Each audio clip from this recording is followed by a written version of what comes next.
Ladies and gentlemen, good morning. Good morning, everybody.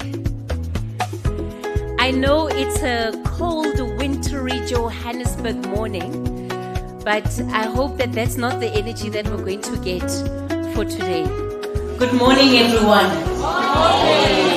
Okay, the good thing is that you still have an opportunity to go and have some tea and coffee, which some of you very desperately sound like you need. There are also some early refreshments that are being served outside. Please, if you can, you're more than welcome to have some. This is just an announcement to say that our program is going to be running slightly late. We're going to start at around 10:30, and that's because we're just waiting for some of our dignitaries to arrive, and we can't start the program without them. So if you can please just bear with us. We'll start with the official program at 10:30. Please go and eat something, get your energy levels up, because today is a celebration, and we're starting with a dancing competition. So I need you all ready to show off your skills. All right, thank you, ladies and gentlemen.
Good morning again, everybody. Good morning. Wonderful. So this is just to say that we will be starting with the program in the next 10 minutes. We are going to be starting. Please, if we can try and get organized. Understand that our dignitaries are all here. They will be making their way into the venue soon. So if there's any last refreshments that you need to get, if you need the restrooms, they are on the left side of the room. My left, your right side of the room, just behind the stage there. If we can please then make use of the last 10 minutes to do whatever we need to do so that 10:30 sharp, we start with the program. Is that okay? Hey, I'm going to be talking to myself today. Is that okay? Yes. Wonderful. Thank you.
All right.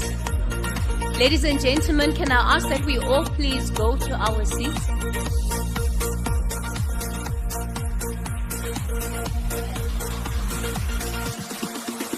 Can we all please go to our seats as we get ready to welcome our dignitaries?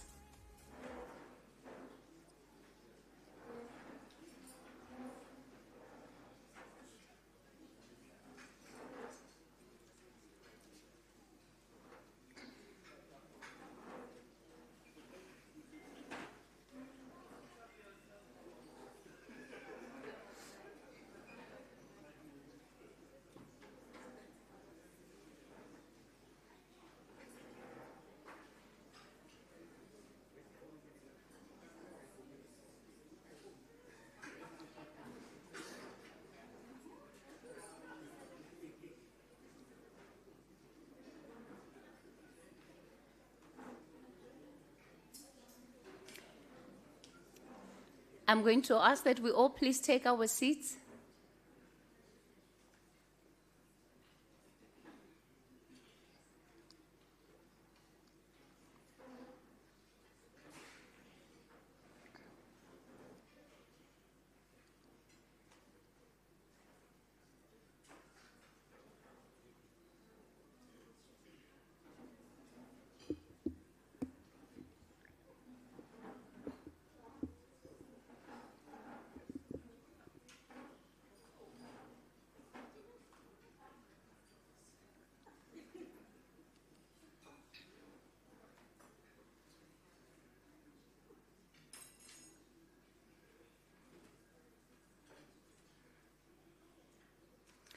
This is the feeling of standing by.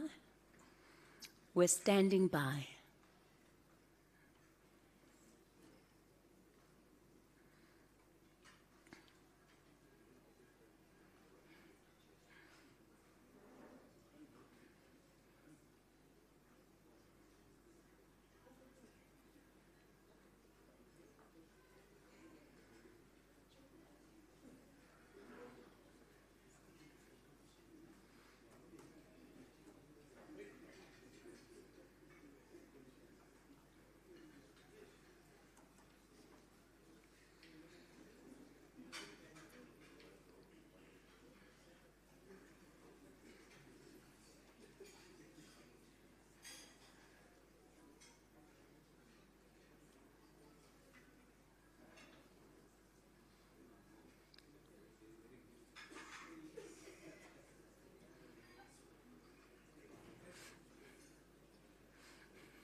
You guys are the naughty standby table.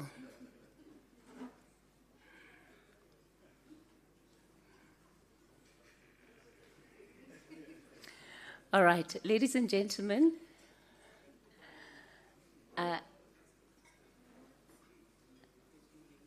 I'm trying to not make you all stand for a long time while also observing protocol.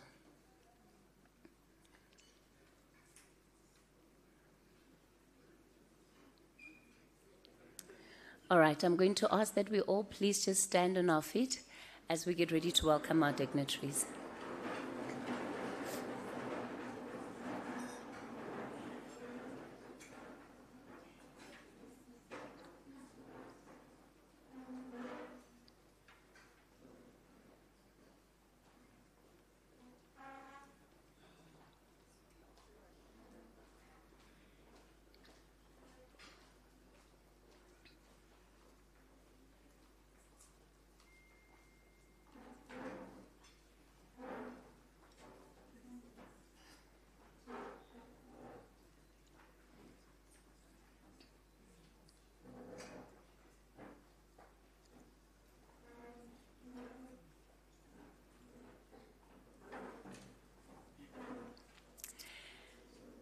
Thank you, ladies and gentlemen. You may be seated.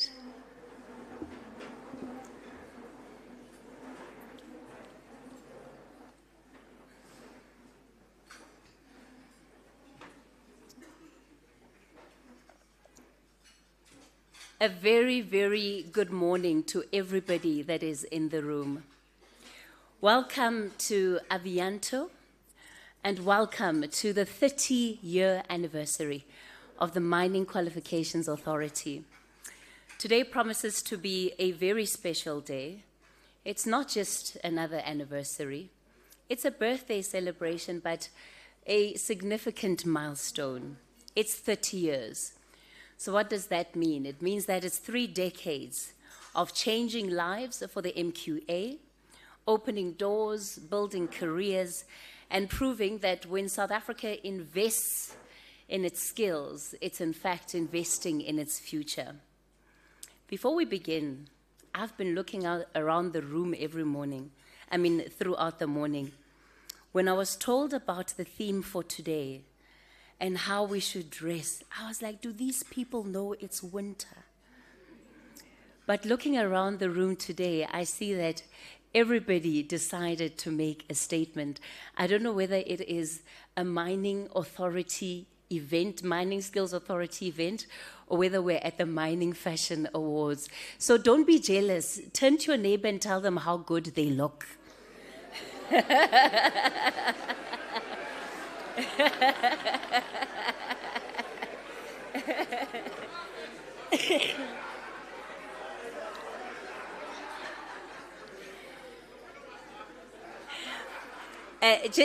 Just a reminder that this is a work event and there's HR in the room.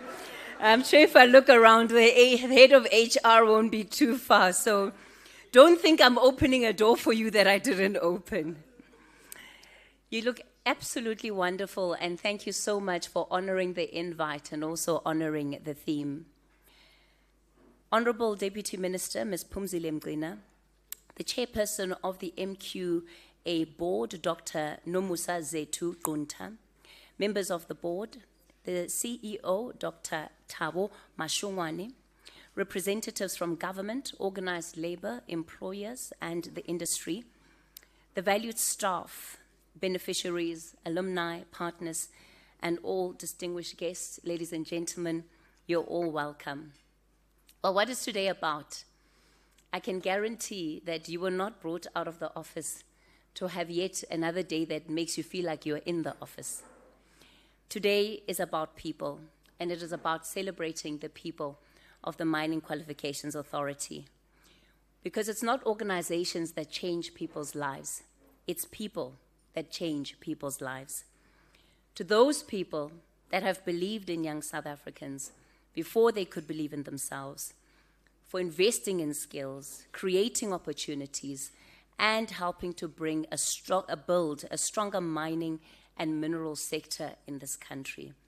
We're going to be celebrating those stories today, which in effect means that we're going to be celebrating all of you. I'm going to get to the announcements in a moment, but I did say that it's a birthday celebration, right? So are you guys ready to say happy birthday to the MQA? You and I had agreements with each other. I said everybody who's feeling like they're low in energy, they're going to get a cup of coffee and something to eat. Are you ready to wish the MQA a happy birthday? Yes. Are you ready to wish the MQA a happy birthday? Yes. So I'm going to do a count. I'm going to go 3, 2, 1. And on the count of 1, we're all going to say, happy birthday, MQA. That's pretty easy to remember, right? Hey, some of you are not sure. I'm getting eyes I don't understand. So when I get to 1, what do we say? Happy birthday, MQA. Are we ready? Please, let's not disappoint. In 3, 2, 1. Happy birthday, MQA. Let's try that again. 3, 2, 1. Happy birthday, MQA. Well, happy birthday, MQA. I think by the time we get to lunchtime, we're certainly going to be doing a lot better with it. We've got a jam-packed program for the day. I'll give you an outline shortly. Before we do, I'd like us to observe the protocol of officially opening our program. I'll invite the MQA's Chief Risk Officer, Ms. Jackie Modiba, to please come onto stage and lead us in that opening.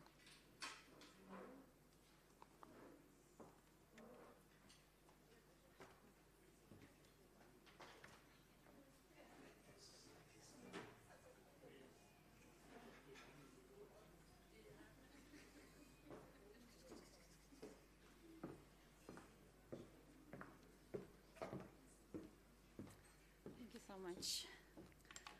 Good morning, Program Director, Honorable Deputy Minister, MQA, Chairperson of the Board, of the MQA Board, MQA CEO, the members of the Board, representatives of government, labor and community, our staff members, the most important people that we are here to celebrate, our distinguished guests, as well as ladies and gentlemen. Good morning. My name is Jackie Mudiba, as she's already introduced me. I will be taking you through the stats for the MQA as at the 22nd of June, and the stats are as follows. In terms of fatalities, we had 32 fatalities versus 29 from the previous year. In terms of those fatalities, 2 of them are female. Then in terms of the commodities, the top 3 commodities that have claimed these lives, first is platinum, which claimed 12 lives, followed by gold, which claimed 11 lives, and then diamond that claimed 5 lives. And then in terms of the geographical spread, Rustenburg claimed the most lives at 10, while the Northern Cape came in at 6, and Gauteng at 5. The main causes of death were general, which amounted to 16 of them. Transportation and mining was at 10, and fall off ground at 4. I'm going to now go through the injuries. The injuries, we had 761 injuries this year, or so far, versus 979 the previous year, which is actually a 22% decrease in injuries. The main causes of injuries were general, which amounted to 422, while fall of ground was at 118, and then machinery, 49.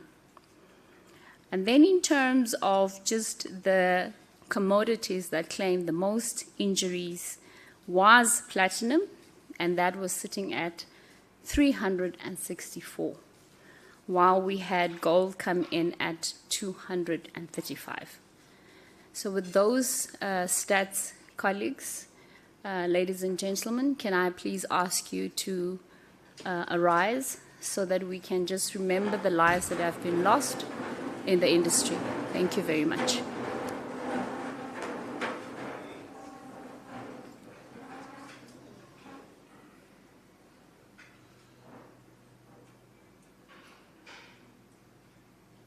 May their souls rest in peace.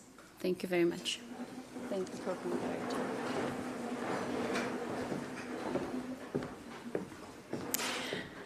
I'm going to ask you that we all please stand on our feet again for the singing of the national anthem.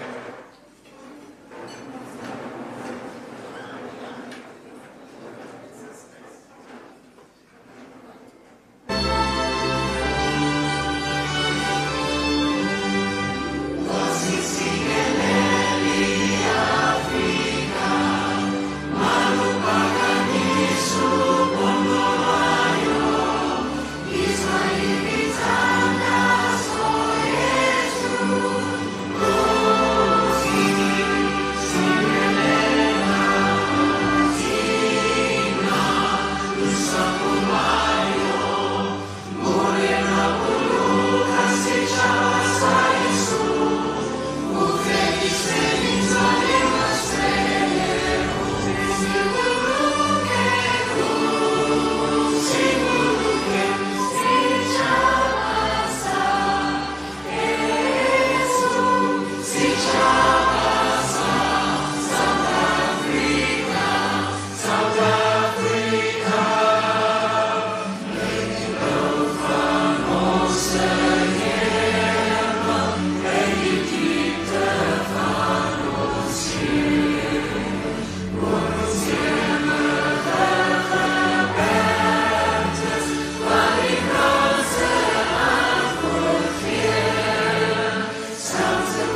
Thank you. You may be seated.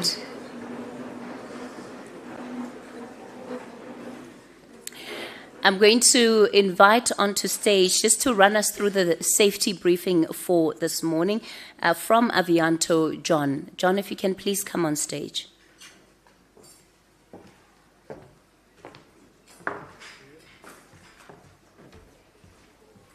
Good morning, everybody. Welcome once again to Avianto. My name is John McKenzie. I'm Head of Safety and Security. It's just some basic safety important notes I'd like to pass on to you. Obviously, there's a variety of exits if you had to leave this building. The assembly points will be up at the car parking area.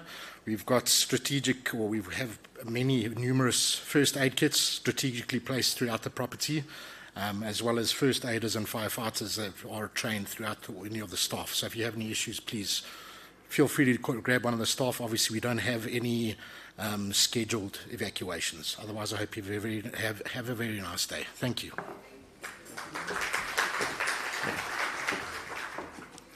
Thank you so much for that, John. I think all of the important things that we needed to do before we get into our program are well out of the way. Just a couple of logistics announcements. Should you wish to enjoy a refreshment during the course of the program, there is a cash bar that is available. That will be for your personal account for you to settle. I know it's a 30-year birthday, so please just be mindful of that. Every guest is entitled to 2 complimentary soft drinks. So 2 complimentary soft drinks. Anything on top of that will again be for your own personal account. Our restroom facilities, they're located on the left side of the room. So just behind the stage. If you see where the left monitor is, right there you'll find a door that says toilets on it, and that's where you can find it. So what can you expect today on the program? We're going to be reflecting on 30 years of impact. We've got lined up inspiring stories from employees and beneficiaries.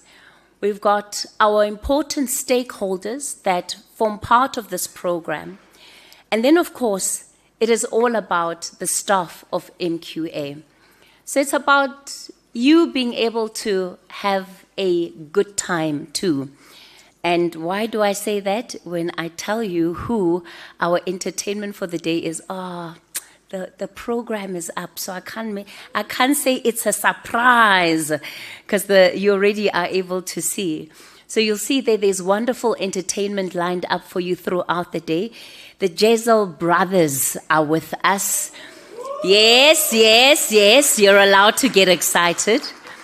We'll be hearing from them throughout the morning. Before we do anything else, I want to invite on stage to give us the official welcome and opening for our program, Dr. Nomusa Zetu Gunta. Let's give her a round of applause as she comes up, please. All right, I'm sure you can do better than that. Yeah, just a note to say that the table's at the back. I'm watching all of you. Folded arms when we're giving rounds of applause. Let's give her a round of applause, please. That's more like it.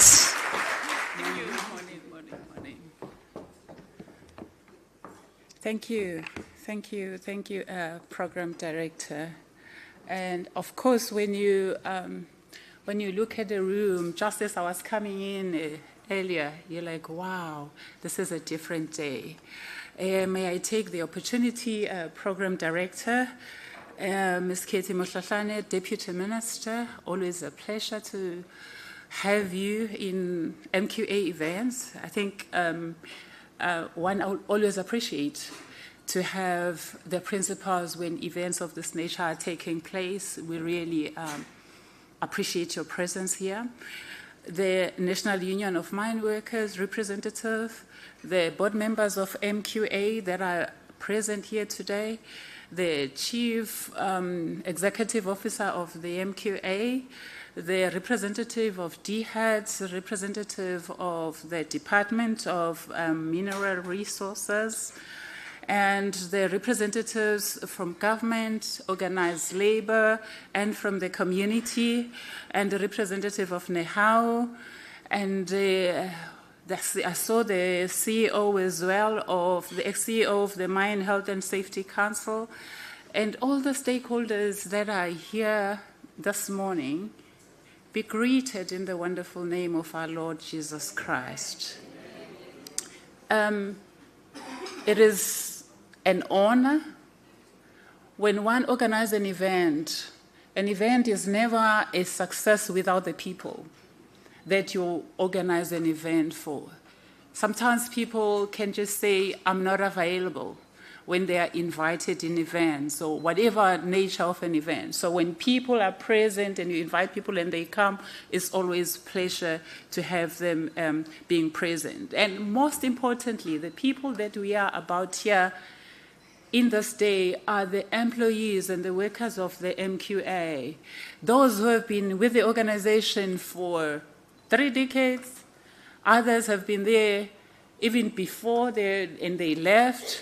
They are alumni, and you also have those that have come recently. But this day is about the recognition of employees.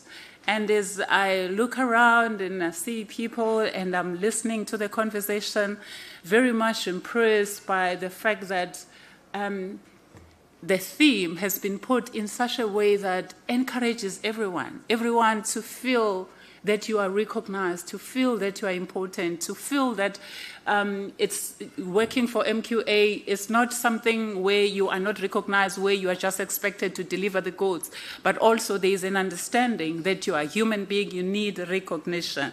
So the beauty that I see is tremendous, and I would say, would you clap hands for yourself? You look stunning.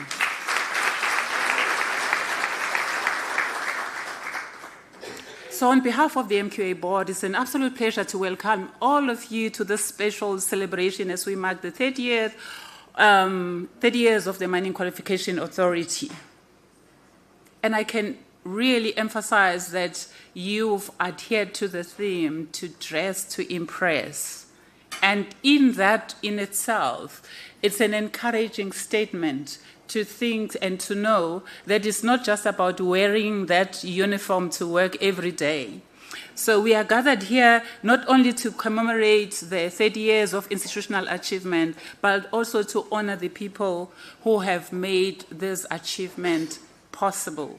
The program director, I think she said earlier on that, it is the people that change organizations. It is not the organization policies. We ourselves as the board, we always would want to put those policies in place and systems in place, ensure that they are adhered to, but it's all about the people.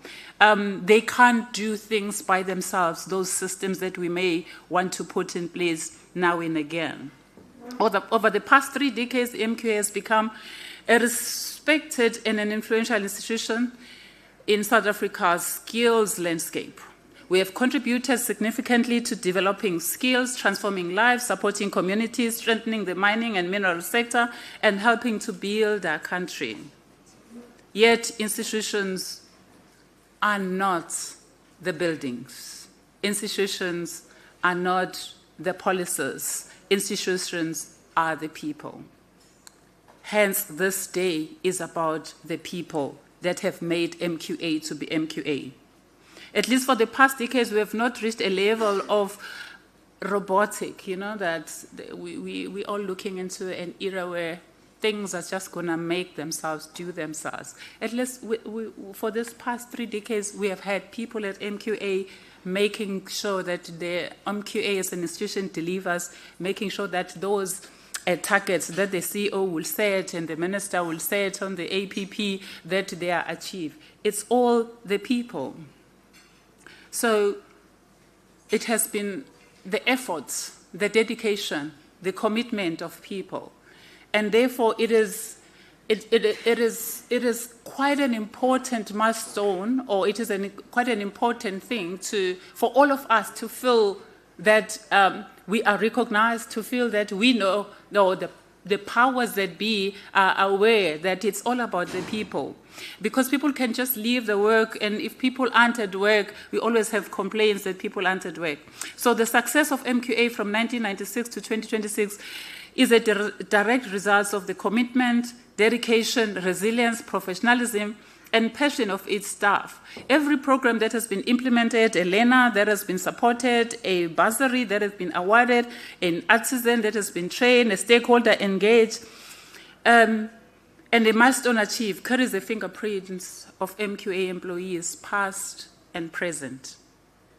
Each of you has played a role shaping the story, shaping what we have seen, what we read about in the annual report, what MQA is recognized of. And there's a quotation that says, coming together is beginning, keeping together is progress, working together is success. One will add that when people work together with integrity, I think that word that says integrity carries so much weight and importance in this day and age, where the issues relating to integrity becomes so critical, and sometimes it's what we look around, we feel like integrity is becoming a scarce, should I say commodity, because we deal with commodity in the mining sector in this. But we have seen the display, we have seen the demonstration of commitment and integrity in that is visible in the results and the achievement of MQA over the past 3 decades. However, as we reflect on our journey, we must also look ahead with confidence, knowing that there are people who are still going to deliver for the future. Because what we have done is history. We have to look forward to do even more.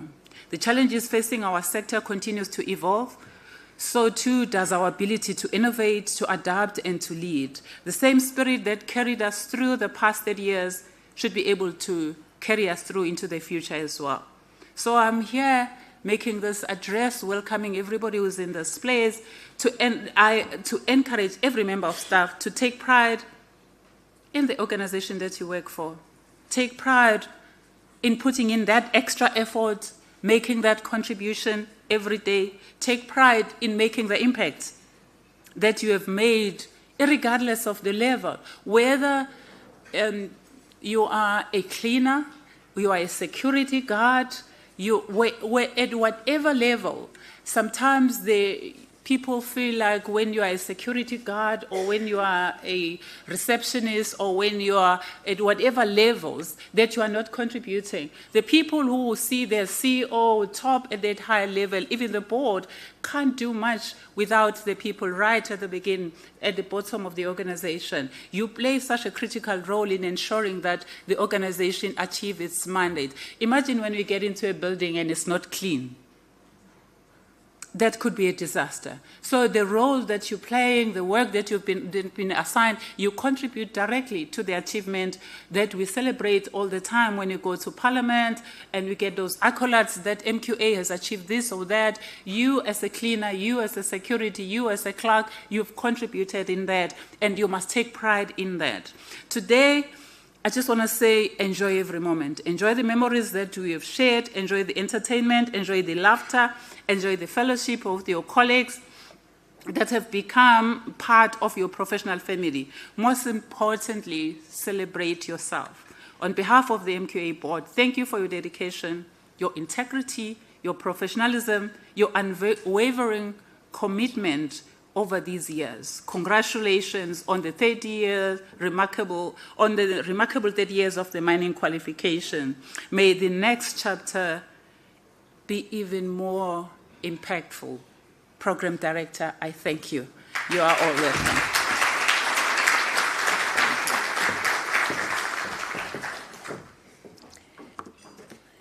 Thank you for that official welcome and opening from the MQA Board Chair, Dr. Nomusa Zetu Gunta.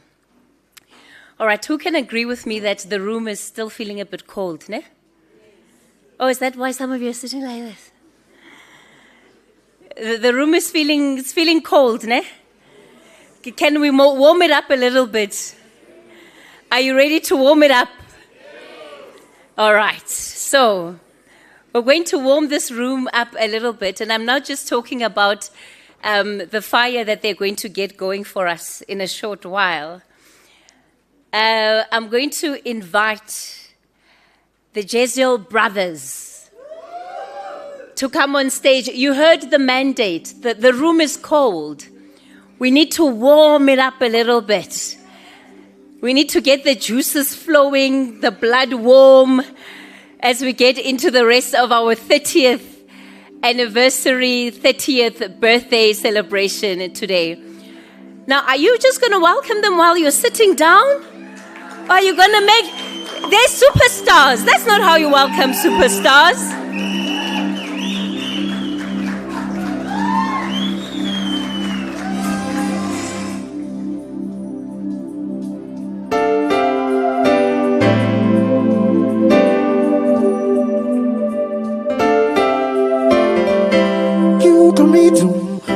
Lidi toko takwana la ben, yeah. Pasari gami didi etan, bangu kakirora barim, tawu bu. Yeta benta basoto, tino kentala tuli kwa. Go bampona bandroka bamboka bambisa bari, viva tawu. Yele kaya lami, Africa. Aponda salako, ikaya lam. Tufunu buyele kaya lami, Africa. Aponda salako na, Ikaya lam. Bangitatalana, Sesemnane, Tisugalana, Tiga fudi, Ukalelana, counting them show, Selanele didi, Ansako titu wapela, counting them to show. Tifunu buyele kaya. Africa, Aponda sala kona, kaya lang, Tifunu buyele kaya lami. Africa, Aponda sala kona, kaya lang. Say, Basutung, Basutung, Babeti, Baswane, Makuni, Kaufela Remo.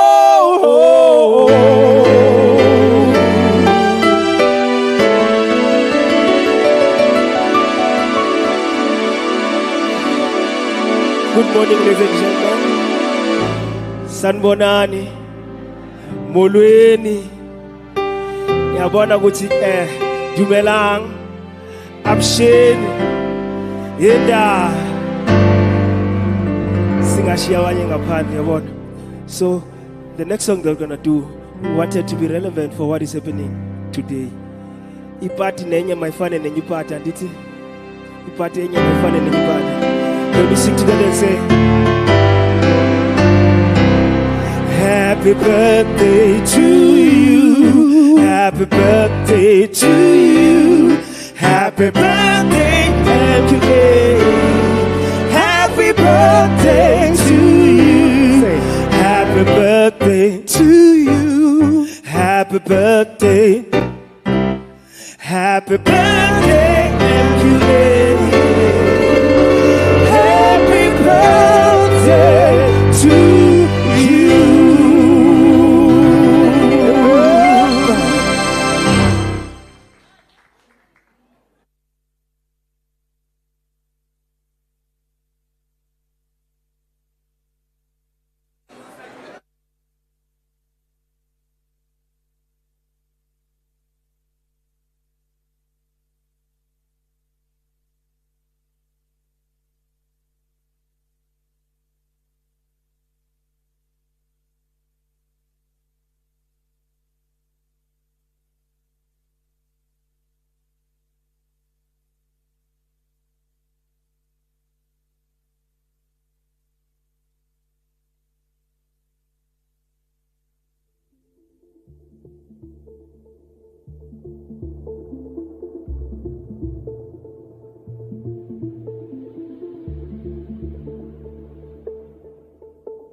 30 years, the Mining Qualifications Authority has helped shape the skills that power the mining and mineral sector, supporting safer work, stronger training pathways, and real opportunity for learners and communities. For 30 years, the Mining Qualifications Authority has been at the heart of developing the skills that power South Africa's mining and mineral sector. This anniversary is not only a celebration of our history, it is a celebration of people. People who dared to learn, people who chose to grow, people who are building the future of mining. Since 1996, we have empowered thousands of learners, artisans, and mining professionals, opening doors to opportunities and transforming lives. Over the past 30 years, MQA has seen through close to over 800,000 beneficiaries through its programs. These programs vary from elementary skills programs up to professional programs where people are becoming professionals in the mining space. Grade 11, doing my assignment for geography, I went out there in the mine to explore and understand why are we sending labor from different countries in Africa, in particular Mozambique, Lesotho and Swaziland. And fast forward, I studied in the University of Johannesburg. I joined my first year studying in the University of Johannesburg. I didn't have a bursary, so I studied with just only registration money that was paid up front. And just towards the end of the year, and I couldn't get my results, and a friend of mine that I bumped into said to me, why don't you go to MQA and apply for the bursary? So I walked all the way from Doornfontein right into Parktown back in the days. So I went there and I spoke to the guys, put in my application. Fast forward, they called me, they paid for my balance, and I got my results. And then I was able to continue with my studies. In terms of skills that I've gained, I think having exposure to mining was one of the best skills that MQ has given us, because I think completing the rest of my BTech degree and my diploma came in very handy to have experience and exposure in the mine, because now all the terminologies, the mining terminologies that I could not make sense of, I could now be able to put a name, a picture to a definition, or rather a definition or a picture to a name. So that actually quite helped a lot, because it actually helped me to understand and appreciate the course content in the university much better. I was one of the 25 students that got a scholarship to study in Italy. The MQA firstly funded my learnership, where I learned the basics of jewelry design and manufacturing in Atteridgeville. And later on, that's where I went to Italy to advance my skills, where I learned so many things apart from just jewelry manufacturing. We did your stone setting, we did graphic design, we did marketing, we did business management. I'm currently running my own business, which is Ditsala Designs and Creations. We're doing quite well locally and internationally. I mean, we're supplying stores. We've dressed local and international celebrities, just to name a few, your Somizes. We've got international customers like your Beyonce's, Black is King. So the MQA has helped me so much into making sure that my dream becomes a reality. I am a living testimony that it's possible, all because of the support that I got from the Mining Qualifications Authority and the continuous support that they're still giving me even currently. Today we close a remarkable chapter, because for 30 years the Mining Qualifications Authority has shaped skills, it has empowered people, and has strengthened our nation. But today, it is not only about celebrating where we are coming from. It is more about defining where we are going. The future of mining is changing. It is more digital, more inclusive, more innovative, and the MQA must lead that future. As the board, our responsibility is clear. We will champion future-ready skills. We will expand opportunities for young people and women. And we will ensure that MQA continues to transform lives. Because the true legacy of the MQA is not only in the past 30 years, it is in the next 30 years. Together we will build a future where skills unlock opportunities and where mining drives inclusive growth. and where MQA continues to lead with purpose. The future begins now. I decided to enroll for a master's program at Wits University, and MQA provided financial support by sponsoring my studies for the whole program. One of my key challenges was financial access to advanced skills development. A career in mining requires exposure, structural development, as well as industry alignment. Without institutional backing, progress can be slow and uneven, particularly for young professionals. MQA support went beyond just funding. It broadened my knowledge into mineral economics, mineral policy and investment, as well as mine financial valuation, which are some of the key skills that are required in this ever-evolving mining landscape, particularly for junior miners that are constantly faced with capital constraints as well as governance scrutiny. Before joining the MQA programs, life was very challenging as a young person in Soweto, not having funds to study.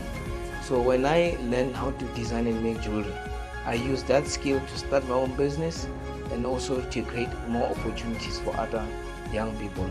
It's now almost 18 years later. I'm still involved in the jewelry industry. And I've studied further through the MQA, and my company is now also accredited with the MQA, where we now host and also provide same services that uplifted me when I was young. Once you become part of the MQA family, you are in it for life, because they won't leave you. They will stay with you until you make it in life. The MQA must just continue being there for young artisans, young people in South Africa, and keep on making our dreams valid and possible.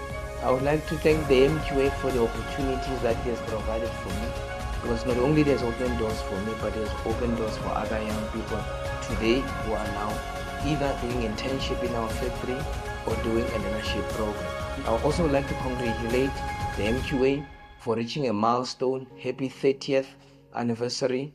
And to those who want to participate in the MQA programs, we also here as ambassadors, but they can also visit the MQA offices where they can get all the knowledge, how they can also contribute, working with government to make an impact in creating skills and jobs in our townships. 30 years is not a small thing in mining. It's a difference between a greenfield project and a mature mine. It's a whole shaft lifespan. And for MQA to have walked the 30 years journey, what it means is that the Mining Qualification Authority has shaped 3 decades of South African mining industry. That is an arc of a career. And today, I'm the evidence of that influence of the Mining Qualification Authority. 30 years represents 3 decades of building capability for the South African mining industry. By funding my master's, MQA did not just fund an individual. It created capability for an organization, for a community, and for the industry as a whole. As a female in this industry, that investment carries significant weight. I stand here today not only as a beneficiary, but as a true testament of what intentional investment in diverse talent can achieve. We are proud of our 30-year legacy and even more excited about the future. Happy 30th anniversary to the MQA. Together, we are shaping the future of mining. 30 years is a rare opportunity to reflect on legacy and strengthen what comes next. We honor our stakeholders, celebrate past achievements, and reinforce a clear vision for future skills development.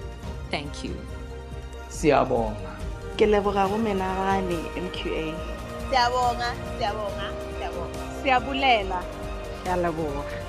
I am MQA. We are MQA. And MQA is you. Thank you. Thank you.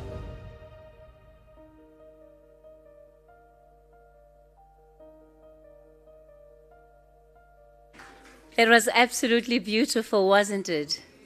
To be able to see the lives and the impact that the MQA has had in the last 30 years of its existence.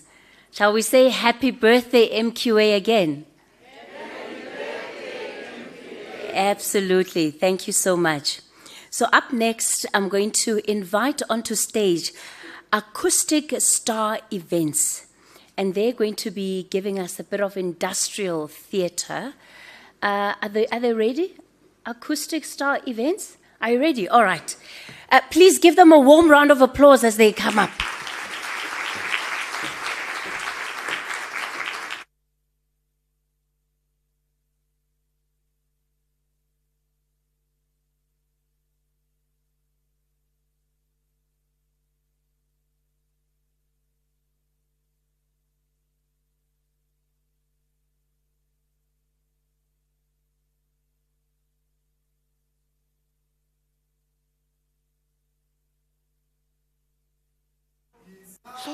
Sorry.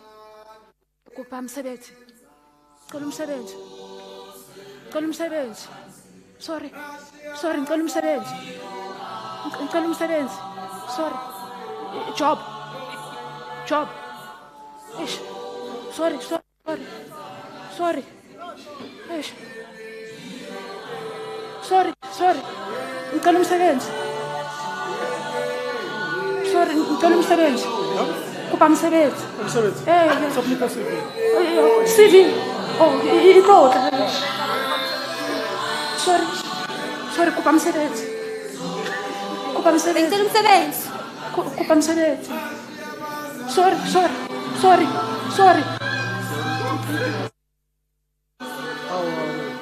That's now, not for now. Ish. Sorry.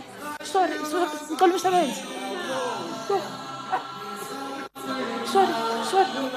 Ngicela umsebenzi. Kupa msebenzi. Ish. Sorry.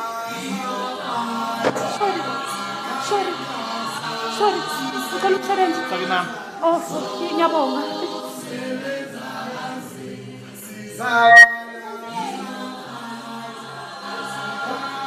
Ngicela umsebenzi.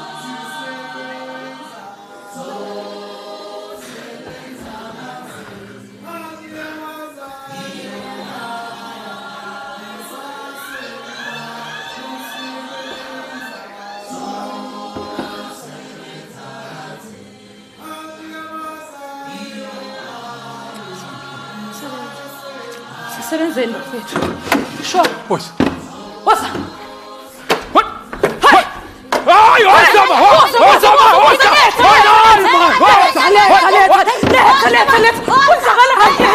Hey!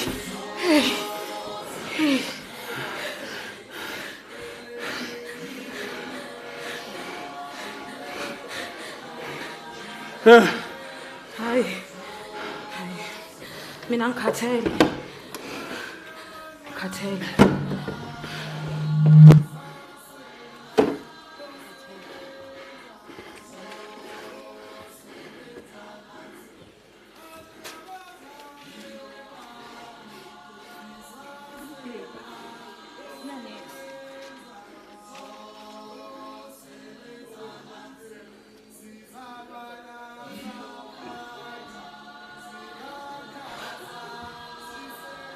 They told us about big dreams. Where I come from, big dreams don't pay the rent. My father lost a job long time ago. I finished school. I have my matric with 2 distinctions, but I'm angisebenzi. I wanted to work with my hands. Fix something. Do something. Who is going to hire me? Kyalibona lona ni. 6 months in and out, sending CVs. And when they come back, we regret to inform you. Njalo. Hayi mina ngikhathele bafowethu. Mina ngifuna umsebenzi. Wena ufuna umsebenzi? Mina ngifuna umsebenzi. Wena ufuna umsebenzi? Mina ngifuna umsebenzi. Wena ufuna umsebenzi? Mina ngifuna umsebenzi. Njani? Watch. Sure. Right.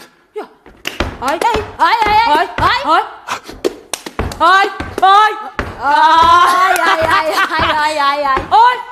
Hayi wena msebenzi no. Sambi sofuna umsebenzi. Bazositshela wena. Yes. Sorry. Ngicela. Msebenzi something bazar. Sure. Brathabo. Basakhuleka.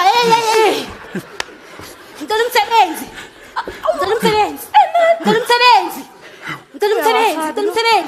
Akasabi lo. Ngicela umsebenzi. Hayibo. Uyaphi? Uyaphi? Funa umsebenzi. Kuphi? Hoza. Funa umsebenzi. Bathi Dr. somebody, Dr. Tab. Mama. Ukayi Dr. Tab. Umashongwane. Mashongwane. Funa umsebenzi ba. Hoza. Minister. Awukwenza kanjani?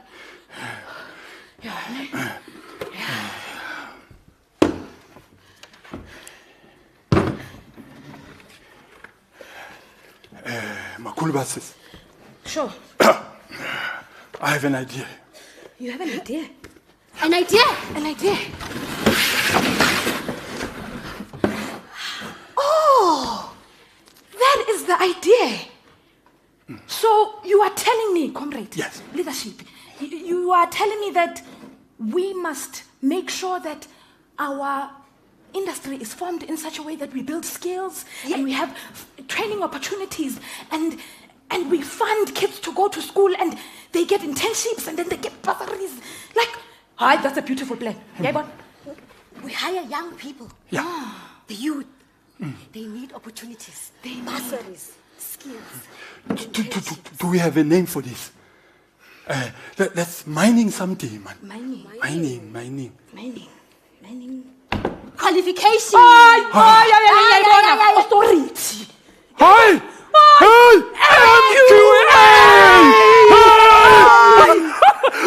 Yazini bafethu. Ngibonise something. What's? Yabona lapha. Samba so. Yeah, sit. Yabona le vision. Yeah. Yabona. Sit. Na indlula township. Soba nekhekhe lana it's 30 years. Sithi sihambe futhi sibe namashendeliye. Yabona mina ngiyayibona le vision. Yabona. Ngifuna mawudoctor uhlale somewhere. Oh! Yeah! Boma after 30 years. Yabona? Yeah. Oh! Ngiyayibona. Mina ngifuna bomashendeliye. Yabona? You see the vision. You see the vision? Yeah. Leadership. Yeah. You know, it's 2 years after democracy. Yeah. This vision, the mining sector, could become big. Could become more than an industry. Yeah? It could create pathways. For young people. Leadership. Yeah. Naso.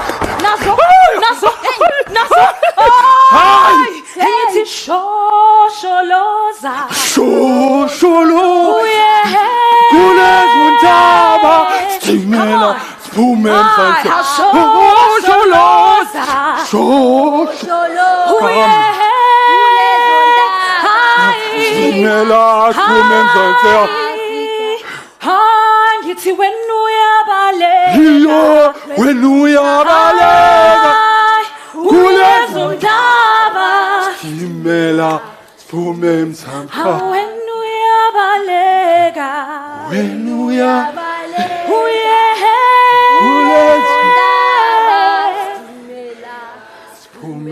How shosholoza.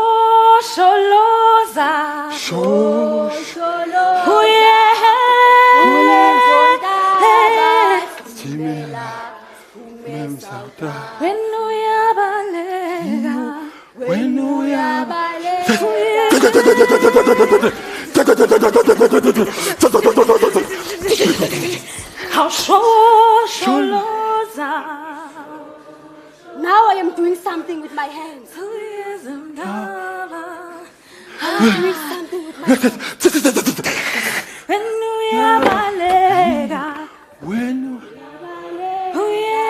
Hey, I'm learning. I'm doing something.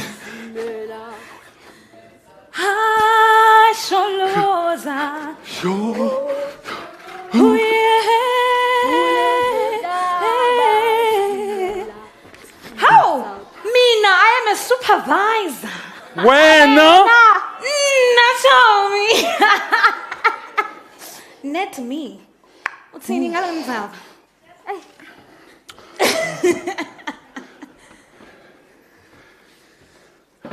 I'm in university now. I'm doing mining engineering. I am in a TVET college now.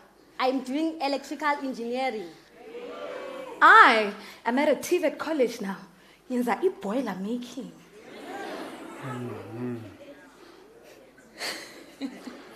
Leadership. Leadership. Let's go thank. I'm coming. Yeah. Must I call him Misty or Doctor? Doctor. Yeah. It's easy now.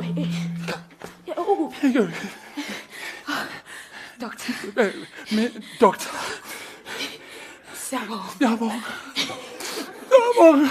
Siyabonga.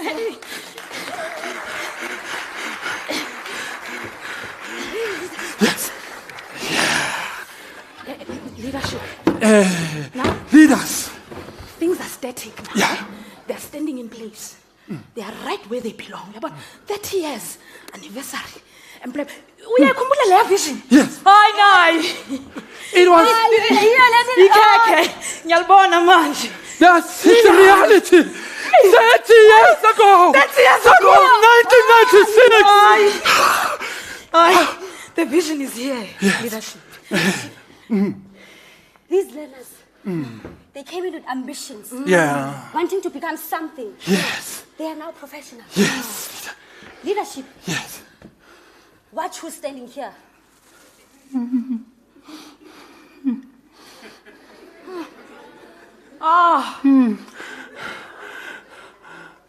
I'm not a learner anymore. I'm an engineer. I'm a mining engineer. Thank you, MQA. Thank you. Thank you. I am not just unemployed. Sana. Mina supervisor kaloku. Tshela abantu ukuthi ngithi left, ngithi right. Hayi. Team loyo.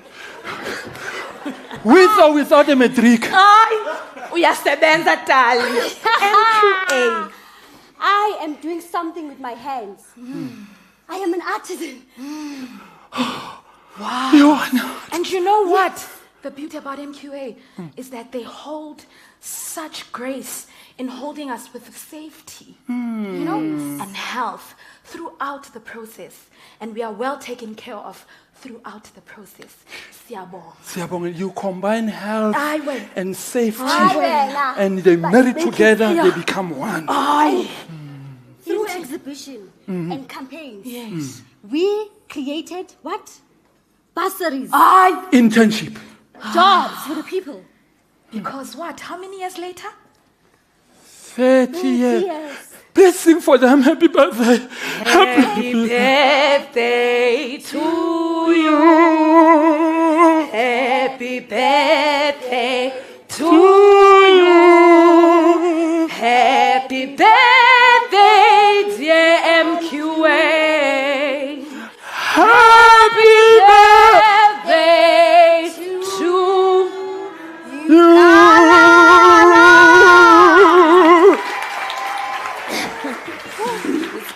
Thank you so much. Thank you.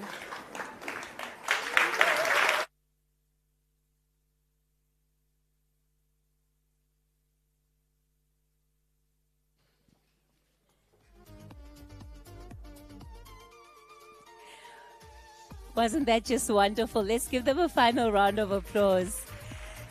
Thank you so much. They are acoustic star events. And an aspect that they touched on, which is particularly important today, is about being able to recognize the founding of this organization.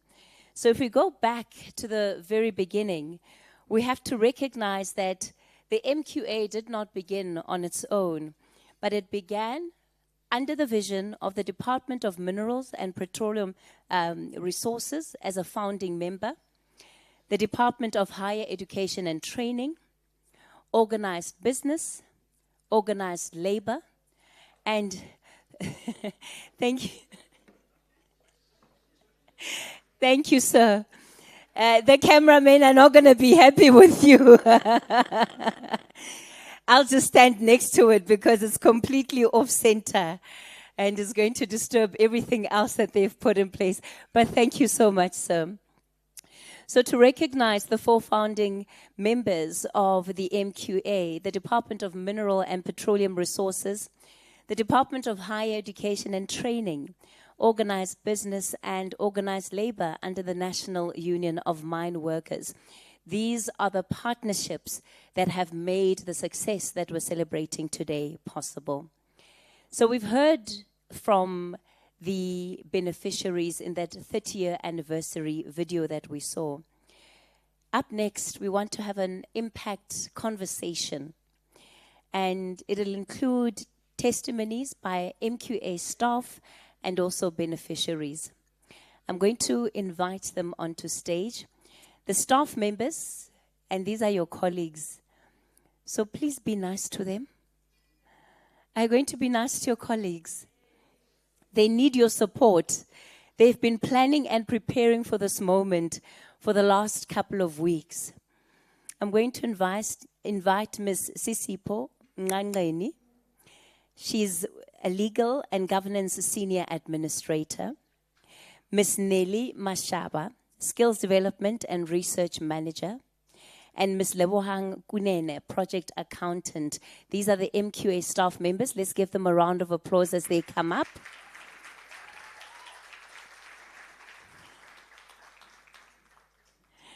Thank you so much. And then I'm going to invite the beneficiaries. Where is Nelly? Oh, she's on the way. Wonderful. The beneficiaries, Dr. Simpiwe Mhlongo, senior lecturer at the University of Venda. Mr. Tulani Sibanyoni, a jewelry manufacturer. And also Ms. Kali Swanapu, who is also a jewelry manufacturer.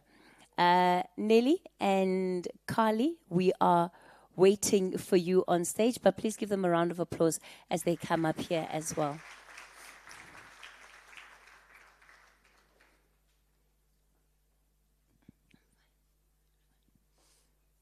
So, gentle sir, I'm going to ask you to please come and remove the podium again for me.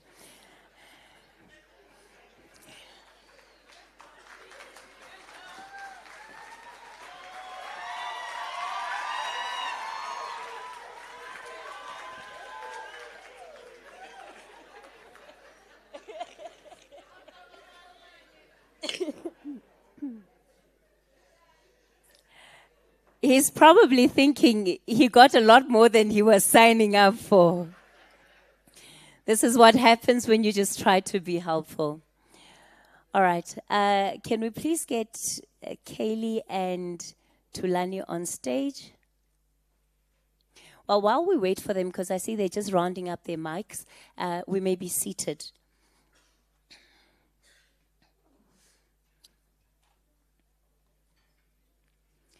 So this is mostly going to be a conversation with myself, but also a conversation amongst you as the staff members of MQA and also amongst the beneficiaries that have really been able to go through the programs that MQA has run. I'm going to ask you all right, please come on stage, join us.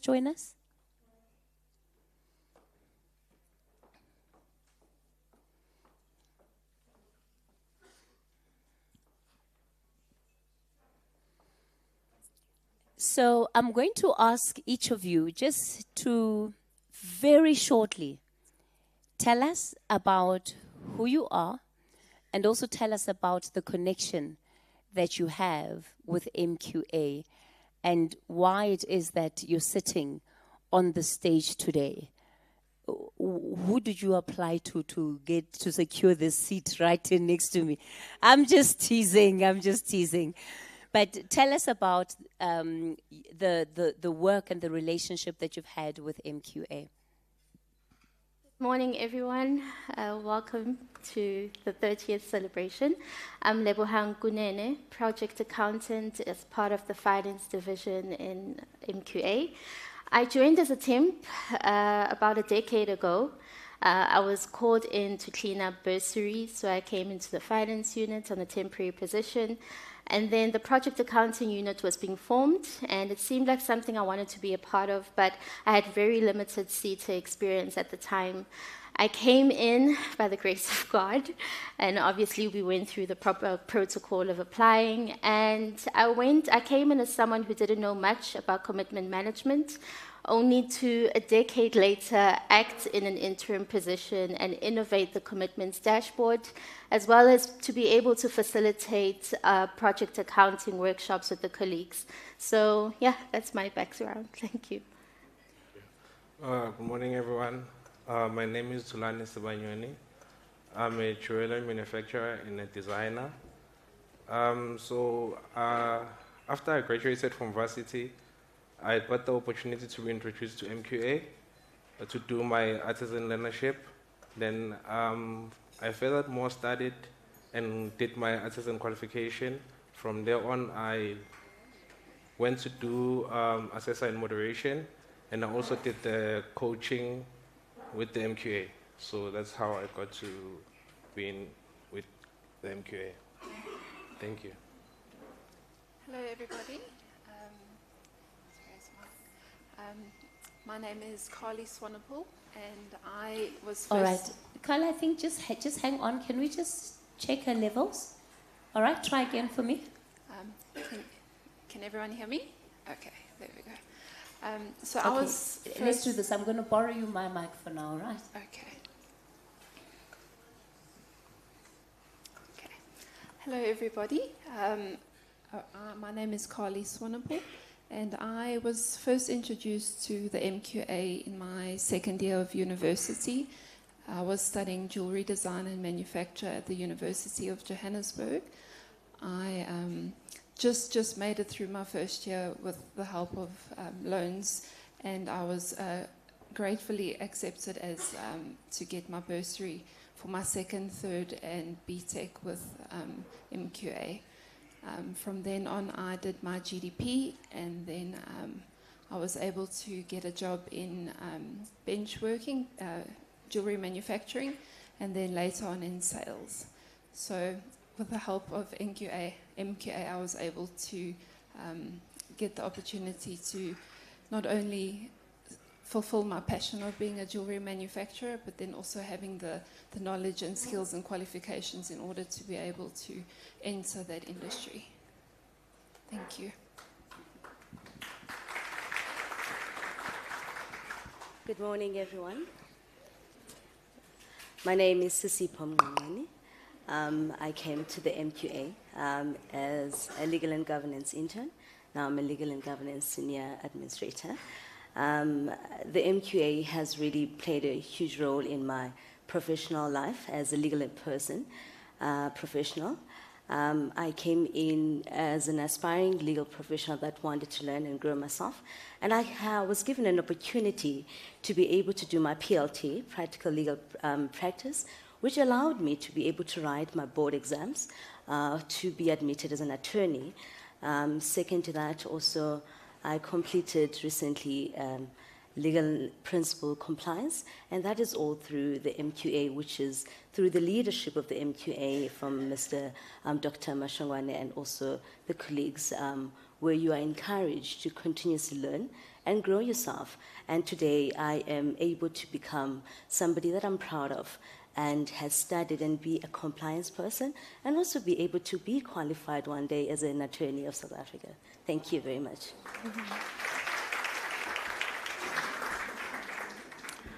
Good morning, everyone. My name is Nelly Shabangu, formerly known as Nelly Mashaba. I came into the MKA when I was very young, and I reflect back now at the 9 years that I've been at the MQA, and I realize that I'm not the youngest anymore. When I first set foot into the MQA, I knew that I wanted to work for this organization because I've always had a passion for the mining industry. I came into the MQA not knowing what a sector skills plan is. I was just merely a research officer coming from the marketing research background, but someone believed in me and provided me with the opportunity to prove myself. Within a year at the MQA, I realized that I need to be aligned to the mandate of continuous learning. I then decided to enroll into a master's program. To be honest, I wouldn't have obtained my qualifications without the support of my colleagues.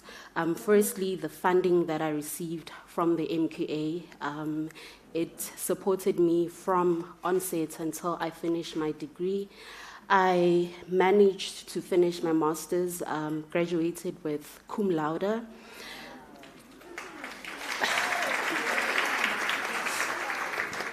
Drop it in there, girl. And it is all through the support that I received from my managers, my colleagues. I did not struggle to collect data. My passion is in women in mining, and I was supported by everyone, Minerals Council. Through the MQA, I also got to present at the Electra Mining, which is one of the largest mining expos in the country. I got recognized by African Women in Mining. Currently, I am one of the leading researchers in women in mining. You can Google me. Accredited by Google Scholar. It wouldn't have been possible if it wasn't for the MQA. And that master's actually opened doors for me. When I obtained my master's, I decided that, okay, I'm done with the MQA. Now that I have my qualification, let me go look for an opportunity elsewhere. I then took a hiatus, but home is always home. Then I missed home, and I was welcomed back with open hands. And as I sit today, I'm sitting next to you as a research manager, driving the organization's research agenda and developing the annual sector skills plan with a lovely team that is backing me.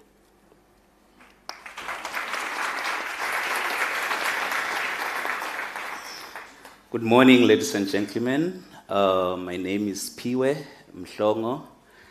I'm from the University of Venda. I'm in the Department of Earth Sciences at the University of Venda, a senior lecturer there in the Mining and Environmental Geology program.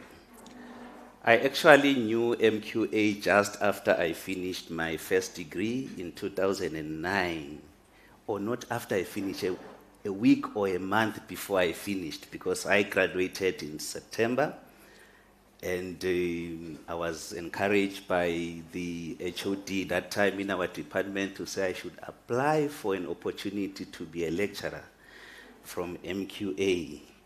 Then I did apply, got appointed just a month after finishing my degree. Then my journey started there with MQA. They supported my salary and as I was a lecturer, but they also supported my research work.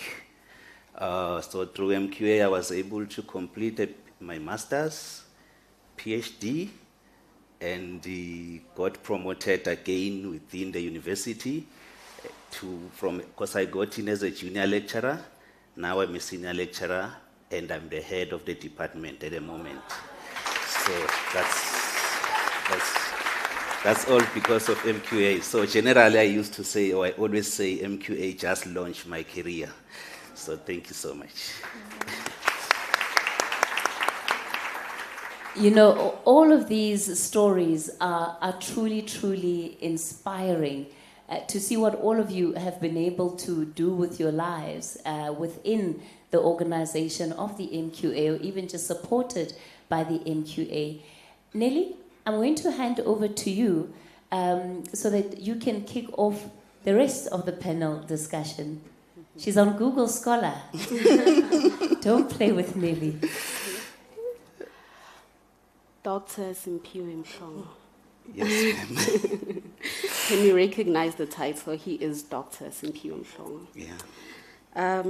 With that impeccable introduction, can you just please elaborate in what ways has the MQA interventions shaped the trajectory of your life and your career? Okay. No, thank you so much for that nice question. As I just said, that MQA basically launched my career. When I graduated, I remember I had a contract with a mining company. And when MQA came in and they could put forward a salary that can compare a bit with what we get from the industry, then I was like, okay, let me go to academia. But there was another good thing after I came to academia that MQA did. They supported, yes, our salaries those days, but also they were putting a small component of the money towards personal development. That's the money that I used to carry out my research. I didn't find it difficult, actually, to get support because of that. And you know, when you're in academia, you must research, publish, and all that, and finally get rated by organizations like NRF and all that. So through the research I carried out, supported by MQA, I could also find myself being one of the rated researchers in mining in South Africa, which is quite impressive for me, being there in Limpopo. But then also again, as I said, the relationship is more like continuous now. As I'm now in head of the department, I still have so many staff members supported by MQA. I have students who have bursaries supported by MQA. So indirectly, I'm still a beneficiary of MQA, because to have a student who's funded to have an academic and additional academic in your department, it lowers the burden on your side. So yeah, there is quite a lot I can say. Yeah, I would like to stop there for now. Yeah. All right, thank you very much for that inspiring story. I'm sure that it's also inspiring the spirit of learning within even those who don't believe or have gotten despondent in the impact that education has in our society. Lebo, I understand you also have a question. Okay, Mr. Tulani Subanyoni. My question is, can you share a memorable moment or breakthrough that resulted from your support from the MQA? Okay, my biggest breakthrough was when I completed my artisan/GDP program, of which got me to register my business, which opened doors for me, and I had got an opportunity to have my first collection at the Jewelry Village in Monte Cassino, which was more welcomed by international clients and local clients. Did you guys hear what he said? I thought you would clap hands for that. Yes. That is absolutely incredible. And what is the state of your business today, Tulani? The state is actually good. I'm also sharing the skill with the upcoming jewelers, so which gives me the courage to also to do more. Sisipo? All right. My question to you, Ms. Kali Swanepoel. What is your greatest achievement that you attribute, at least part of, to the opportunities provided by the MQA? Thank you so much for that question, Sisipo.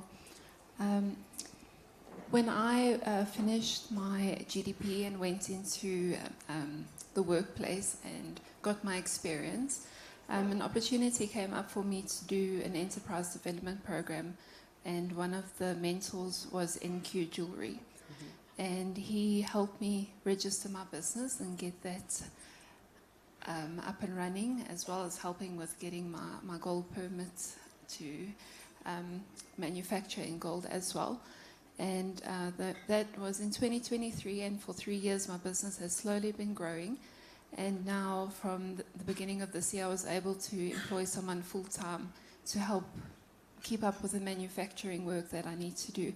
And this young gentleman was also part of the bursary program in university with MQA, and he also did his GDP. So I feel very blessed to be able to have a company that can slowly grow, and I'd like to eventually employ a lot more students who are also beneficiaries of the MQA program. So I'm very blessed and grateful for that.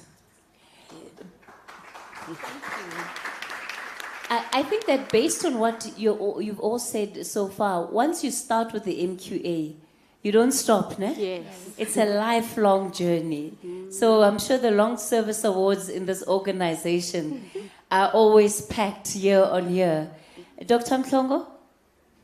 Yes. No, I think I have one question for Nelly. Nelly, I just want you to reflect, probably to us, maybe, or to give us a story of one of the beneficiaries of MQA who actually left a good impression to you, and you think the story is really worth sharing. All right, thank you very much. I thought you would say at least 5. Okay. There are so many. But if I can just think of one, it is an inspiring story of a lady called Kesao Leboga Mabuzweni. She's a lady who's living with a disability. She's specifically an MQA beneficiary. Bursary beneficiary to be specific. She started university not having a disability, and through her journey, during her journey, she ended up being severely ill, and that resulted in her being disabled. She found herself knocking on various doors, and those doors were not opening, and she landed up at the MQA. The MQA was willing to embrace her with open hands. And this reminds me of the transformational agenda that the MQA is constantly preaching and striving to achieve. So as a result of the MQA, she was able to receive specialized support in the provision of her learning material, her tuition. And as we speak today, she is completing a BTech in electrical engineering. For me, that's a pioneering story. We often hear of how bursaries change lives. But for someone who's living with a disability and reflecting back on my background as someone who grew up in the township, I grew up with people who had disabilities who would stay at home when we would wake up in the morning and go to school. So for me, it wasn't a norm to see someone going to school, and in addition to that, pursuing education further than just basic education. So this demonstrates that as the MQA, we do take the transformational agenda seriously, that it is not just a rhetoric or paper-based exercise, but it is a living reality. We are living it. And such testimonies are proof that we are changing lives out there. Yeah, thank you so much. And to wrap things up for us, Tulani. I have one question for Sis Lebo. How have you seen the mining skills development landscape evolve during your time at the MQA? Okay, thank you. There has been a clear shift towards greater accountability, data decision making, as well as alignment with industry needs. Over time, there has been an increased focus on inclusivity, scarce skills, and ensuring that funding translates into tangible outcomes. I am particularly proud of the inclusivity of women in mining. As a woman myself, to see people who look like me in this industry means a lot. Thank you. Ladies and gentlemen, please give it up for our impact panel conversation. And you all did so well. Give yourselves a round of applause. Well done. Thank you. You may go back to your seats.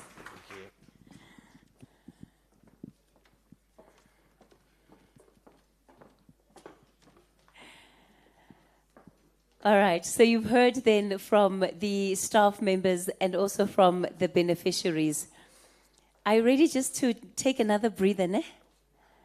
You look like you need another whoo. Do you need another exhale moment? All right. Let's have another exhale moment for you. But I'm not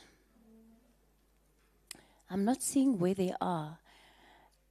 Because up next,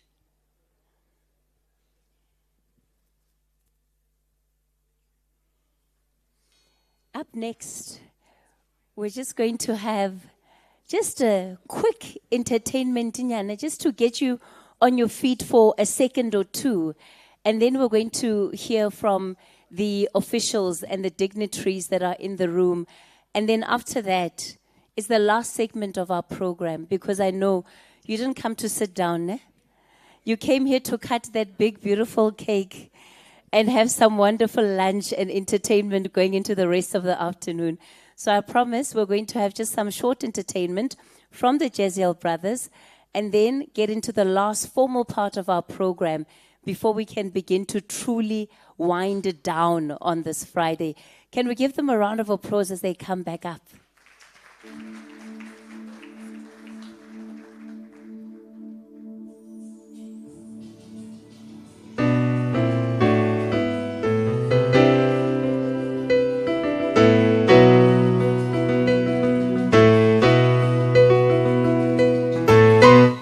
Wanna be the one who makes you feel my queen. Wanna be the one who loves you more than you know. Giti woza, woza taliwa. Giti woza, woza stand aside. Wanna be the one who makes you feel my queen. I wanna be the one who loves you more than you know. Giti woza, woza taliwa. Giti woza, woza stand aside. I wanna be the one who makes you feel my queen.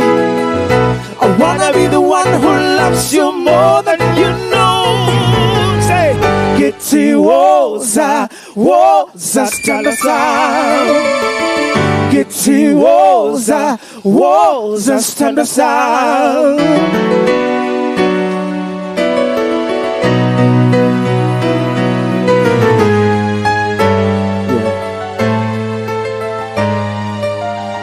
We're gonna sing a simple song for you.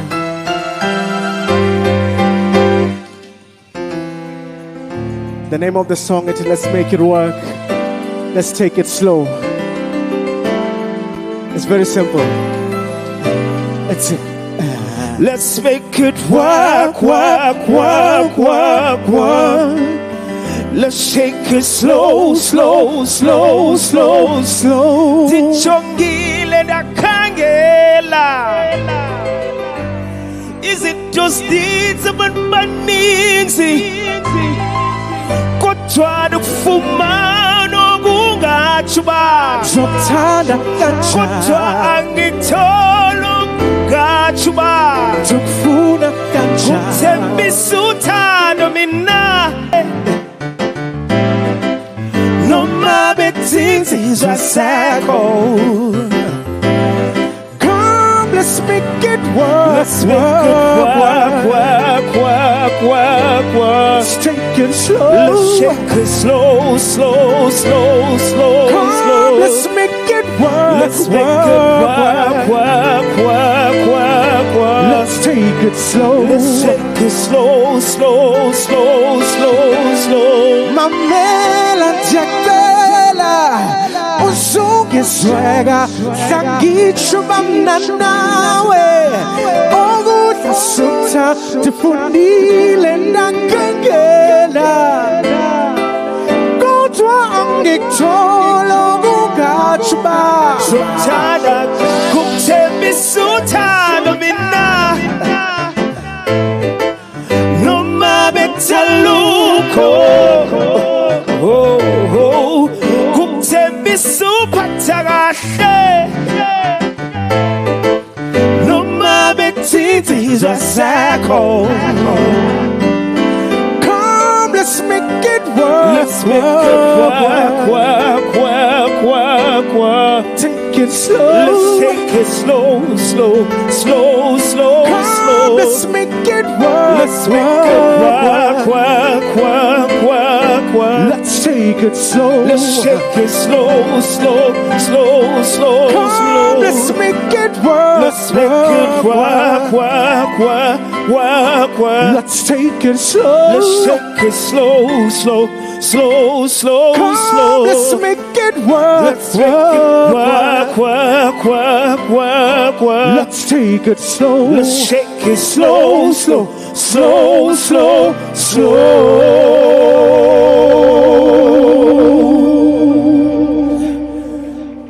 So this song is a very simple song. It says, let's make it work and take it slow. Can you say that? Let's make it work and take it slow. One more time, Kenny. Make it work and take it slow. That is why you had 30 years now, because you're making it to work. Angiti, can you sing together with us? Okay.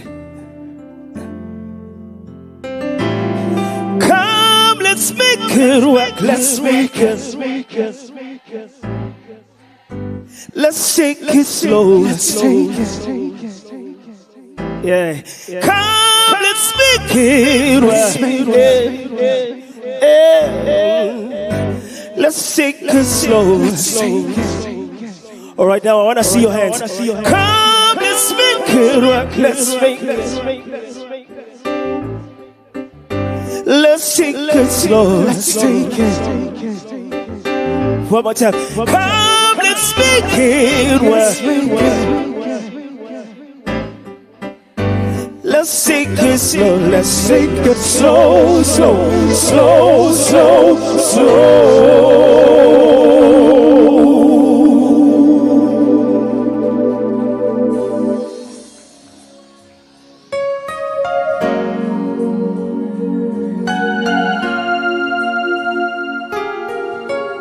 Let's clap those hands together. Let's go.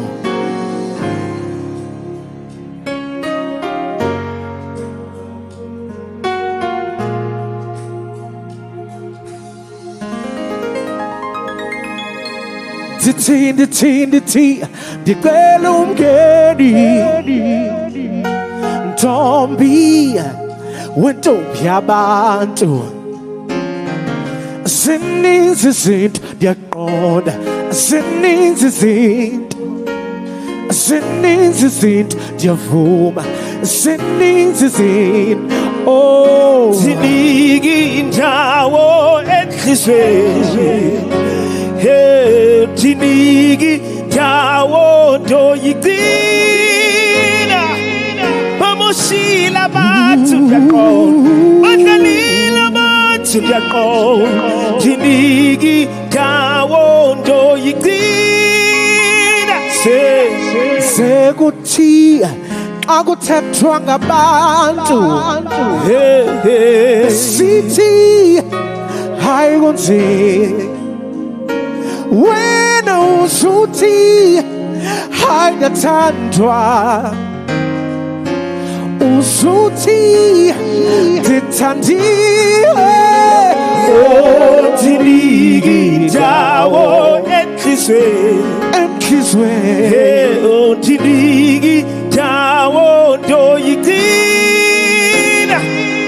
bamoshila bathu badlalila bathu ndiyaqonda ndiniki indawo ndoyigcina ndiniki indawo enhlizweni ndiniki indawo ndoyigcina bamoshila bathu badlalila bathu ndiyaqonda ndiniki indawo. Let's go. Yeah. yeah. Ooh, yeah, yeah, yeah. Oh, yeah, yeah, yeah. Ooh, yeah, yeah, yeah. Oh, Yaku. Ooh, yeah, yeah, yeah, yeah. In the segis. Yeah, yeah, yeah. Ooh, yeah, yeah, yeah, yeah. Ooh, yeah.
A big thank you to the Giselle brothers.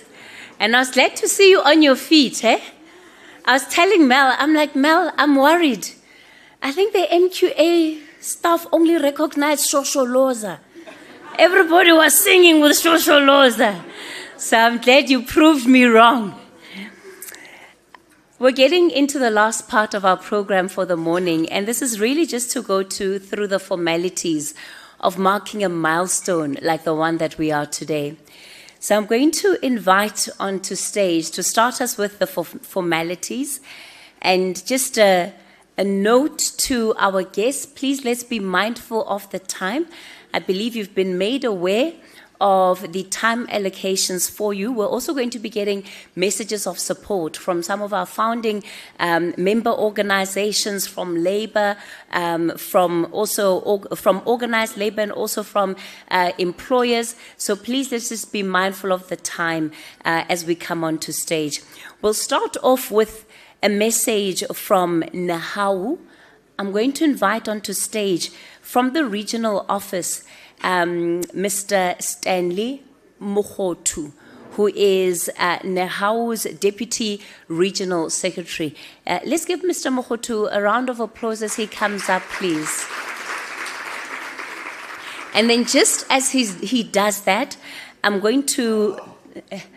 then also going to ask that some of our officials that are going to be giving our messages of support, please prepare yourself. Please try and get ready. And if possible, just come and join me on the brown seat there on the left so that we really move through this as seamlessly as possible.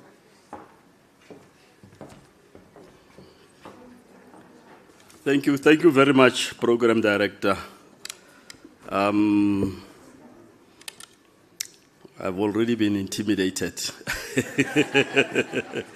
I've already been intimidated by the board member to say, no, this is not a place for issues.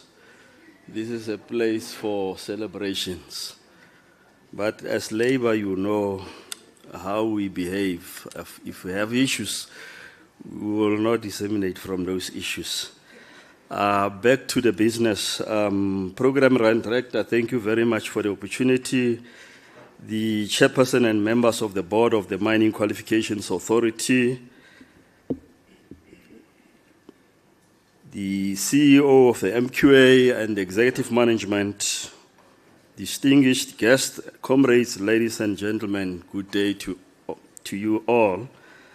Program Director Stanley Mkhotu, the branch chairperson of NEHAU in the MQA. Standing here on behalf of the regional secretary, Comrade Tumishi Madihlaba, who is not here today because of the NEHAU Elective National Congress. And I'm with the NEHAU leadership at the branch, and with the regional organizers, Comrades Komoto Mushandana and Comrade Sbongile Ndlovu. You can just stand up, Comrade, so that CEO can see your presence here. Thank you very much. I'm standing here to deliver the message from the regional secretary. It is great honor and privilege to address this important gathering as we celebrate 30 years of the Mining Qualifications Authority. I would like to thank the MQA for including NEHAU in this significant milestone. As we speak here today, over 550 NEHAU delegates from across the country are gathered at the Birchwood Hotel for our 13th National Congress, demonstrating the strength and unity of organized labor. Program Director, the future of South Africa's mining industry cannot be built by one stakeholder alone. It requires strong partnership between the government, the labor, employers, training institutions, communities. Above all, it requires us to place people at the center of everything that we do. Mining remains cornerstone of our economy, built on the sacrifices and resilience of mine workers. But let us be clear, the greatest asset of this industry is not the minerals beneath the ground, it is the people. Workers are not just employees, they are parents, breadwinners, community builders. When we invest in their skills, education, and well-being, we invest in the future of our nation. CEO, NEHAU is committed to strengthening its relationship with the MQA leadership. As workers-driven union, we represent employees on issues such as development and training, the fair treatment, remuneration, workplace support. We shall share one goal to build the growth of the MQA for the future generations. While there are many successes, challenges do exist. You must not ignore them, but rather address them constructively. When workers make mistakes, we must respond with fairness and humanity. Prolonged suspensions, unnecessary investigations, and external interventions often damage morale instead of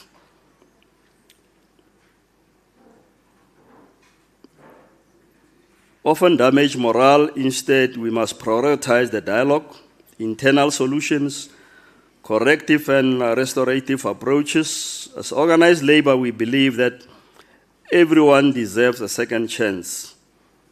MQA must continue to prepare workers for the changing world of work, focusing on the following: the digital and AI skills, artisan and technical development, health and safety, leadership development, green and sustainable mining, entrepreneurship. These are essential for building future-ready workforce. In conclusion, Program Director, as the MQA enters the fourth decade, we wish it continued success as a leading training authority in the mining sector. NEHAU remains committed in partnership, in dialogue, progress, and we thank you for the opportunity. Happy birthday, MQA, happy birthday. Happy 30th anniversary, MQA, happy 30th anniversary. Amandla, viva NEHAU, viva. Thank you very much.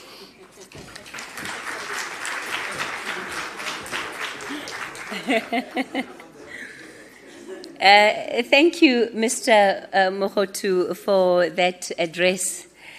And how I know you honored the fact that today, Asile Jajilat it's hele, is because you are already off the stage. Hey, very difficult to get political officials to speak for 5 minutes or even less. So well done. You may have well broken a record for this morning. It does deserve a round of applause. All right. Up next, I'm going to invite somebody who's absolutely no stranger in this room. He's going to be speaking about the 30-year anniversary of the MQA and giving us an impact presentation. After that, we're going to hear back-to-back messages of support. And I promise that once we get to that, we are almost done with the business of the day. But please help me welcome your CEO, Dr. Thabo Mashungwane. Let's give him a round of applause as he comes up.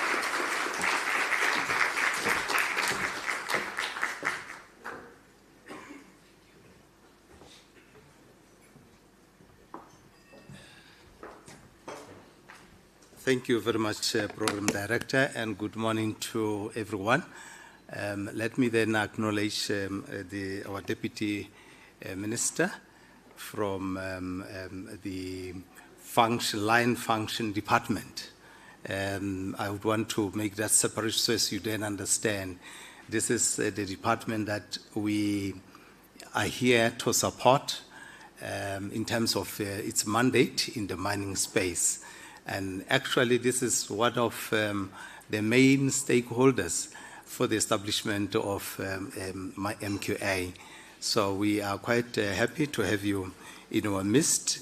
I know that our chairperson has already acknowledged your presence together with members from your office who are forever supportive of activities in the MQA space. So let me also, Program Director, I would not want to waste time. I know I might miss one or two people and others are still on the way.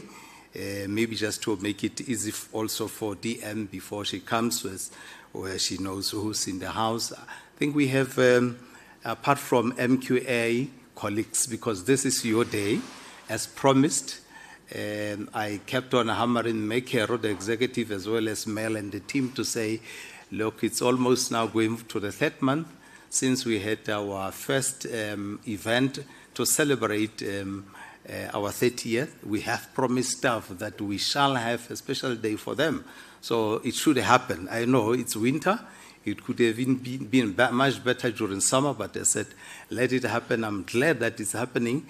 And I could not even recognize some of the colleagues in this morning. I ended up saying, it looks like I'm going to open a case. I'm going to sue some of you because I can't even recognize who you are. You are so beautiful. You're looking amazing. So let me also recognize our Nehau colleague who just spoken here, formerly from NUM himself before joining Nehau. The reason is that Nehau is a union for education and training. As much as we are in the mining space, but our mandate is about education and training. That's why we are represented by Nehau. But we have all our union represented in the House DM. We have NUM, we have NUMSA, we have Solidarity WASA, we have AMCU. I don't want to tell the audience what AMCU leadership told me this morning. Only the few will know. So we have all 5 of these unions in the House, excluding Nehau because it's our union in the education space, but these are in the mining space. So you are all recognized. But what's then setting NUM apart is because NUM is the founding stakeholder union, which of course pioneered a number of establishments of entities as well as the work in the mining space. I also recognize that we're having our acting CEO, Ms. Brovko, from Mine Health and Safety Council. It's our twin institution. When we established, they were established. So they are also celebrating 30 years. So we also have our colleagues from the mining space as well as the providers. We have Mr. Jacobus Kruka and Pinar and other colleagues from cementation. We have Mema Khotom, Letele, Charles Nell from Sibanye, Stillwater. We also have one of our main stakeholders from the employers, Mr. Ali, Mushtaq Ali, representing the CEO from Minerals Council, formerly known as Chamber of Mines. So he will be coming upstage later. So not alone, he's with a range of mining houses, our employers who are well represented in the board.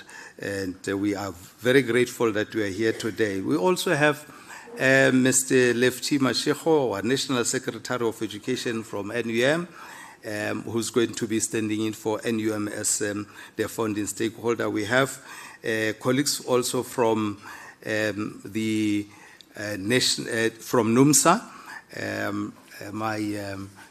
that's my founding union from the manufacturing industry, because I come from manufacturing. Even when it was established, I was there. So if you don't know, Mr. View, it's my alma mater union, NUMSA.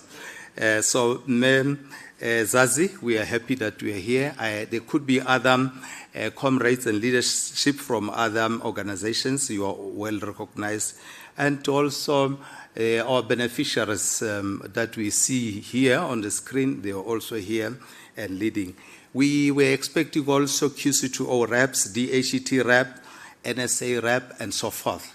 There will be many others that we have really expected. But let me then kick off. I'm going to run very quickly on my presentation. The reason we are somehow doing repeat of this, Chairperson, is because our colleagues, the employees, could not all be at the Mining Skills Lekgotla. And this is the engine room. This is where things are happening. So we have actually, and thanks to the board, the accounting authority of MQA, really to afford us this opportunity as the workers to come and celebrate this great milestone. So I know I would not want to begin to recognize all our executives and the leaders, Mel, the coordinator, together with the team, but I'm quite happy to be here. Shall we move to the next slide? I'm going to move with speed because there are some few slides that I also want to share with you apart from this one. So this is a 30-year journey of MQA, which was established in 1996. So I will not go through every line in that particular slide, but the whole idea was to say the whole of this year we will then have events to celebrate these great achievements. We are looking forward, Chairperson, as it has been said by the Minister of Higher Education and Training, Mr. Putimana Mela, that the next skills revolution breakfast is going to be on us. Mr. Ali, I hope you heard that. It's going to be on us. It's between us as the stakeholders to ensure that principals of industry and the leaders in the space come together and begin to discuss skills-related issues. Move to the next slide. We can then move on this one. This is the kind of background, the vision. We know that we are in our new strategic plan, and with this kind of focus of competent mining and minerals workforce. As you might have seen here with the demonstration of these three beautiful people who really showcased what we are capable of doing. I wonder, Mel, whether we're still having the industrial theater that was done during the launch of the Center of Specialization. It's something beautiful. I know that you might not have seen it, but we need really to capture all of this. Can we then move? Now, as we move to the next slide, all what we're doing is becoming impactful. You know, the panel that was here was beginning to demonstrate that it's a mixture of the internal colleagues as well as beneficiaries to say, we cannot be impactful outside when we are not impactful with our very own colleagues internal to the organization. And I'm glad that also the leadership of NEHAW acknowledges that we're moving with lightning speed to ensure that we have everybody, empowered. You could see our young PhD graduate. He's so empowered, he had to come and pick up the podium, and because he has just graduated as a doctor. Shall we give him a round of applause? Yes. So we can then move to the next slide. Let's move. It's our beautiful logo for celebrating 30 years. This is the most important slide, which then tells the story. And this is the story that I've been talking to the colleagues, Mel, and say, we would need to have something like this, either in our boardroom somewhere. We need to acknowledge the leadership that has been there before us. We can't be a country that does not acknowledge that at one point at a time there was a founding CEO, a founding chairperson. Those are the people you need to acknowledge, that board and so forth, so as we do not forget where we come from. So this story must then be told in more than in many ways. So I will not actually even talk to where we are at now and moving, but you can see that we're moving forward in the era of 4IR automation, digitization, and we're talking about mining future skills or empowerment. I still remember Mr. Ali and Dr. Nkagisang, when you interviewed me, I actually had to talk about we need to take the SITA into greater heights with regard to the new developments in technological advancement and so forth. And I hope that you are taking the box that whether I'm there or not there. These are the gentlemen, together with others, who said during my interview. Can we move?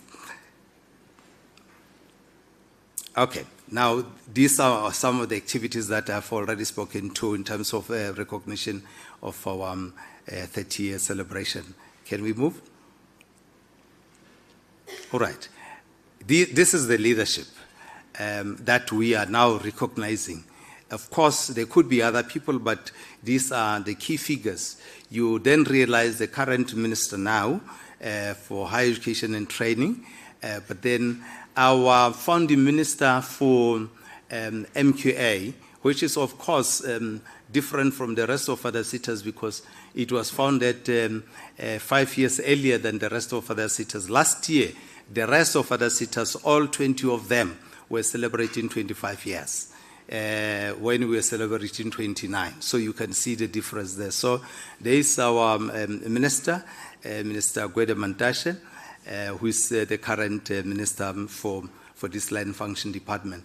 Then you also see the DHET reporting ministries right from 2009 to 2016. You see this Professor Blade Nzimande, and then followed by Professor Hlengiwe Mkhize, Dr. Naledi Pando, and Dr. Nobuhle Nkabani. Then the latest one is this. I was quite fortunate to serve under almost the three of them, from Dr. Naledi Pando up until Dr. Nkosi, in the department, in the National Skills Authority. And currently, the DMPR one, you then have the founding minister, Dr. Phumzile Mlambo-Ngcuka. She was there. And she's also a former deputy president of South Africa, but she is actually the founding minister for this. And the rest of other ministers then followed, and currently we have Mr. Gwede Mantashe. We ever fighting. He's asking me to say, no, but CEO, MQA, it's useless organizations. No, it is not. And he has started now changing. He's thinking about it and say, yes, MQA, you're really doing something. And that must also be given to our DM, who's been very active with us. Can we then move? This history is important so as people begin to understand where we come from. Now, these are a list of chairpersons. We see our current chairperson. Chairperson, forgive me, they like this picture. This is the current chairperson, but you also have all other chairpersons, including the the first chairperson. It was Miss May Hermanus, the chief inspector of mine in those days, and followed by the rest of others. And we also have our interim chairpersons in the mix there. The current interim chairperson, who Dr. Gunther took from, is Mr. Senior, and Mr. Franz Stering, may his soul rest in peace. He passed on this year. So this, we have to have this history in perspective. Can we move? Then we have the current leadership in terms of CEO. I was also fortunate to know Dr. Menzi during his 8 days when this CETA was established, and followed by Mr. Libu Negombela and Mr. Samsi Pei, Tebokhomotlam. These were the two last acting CEOs from MQA. Can we then move?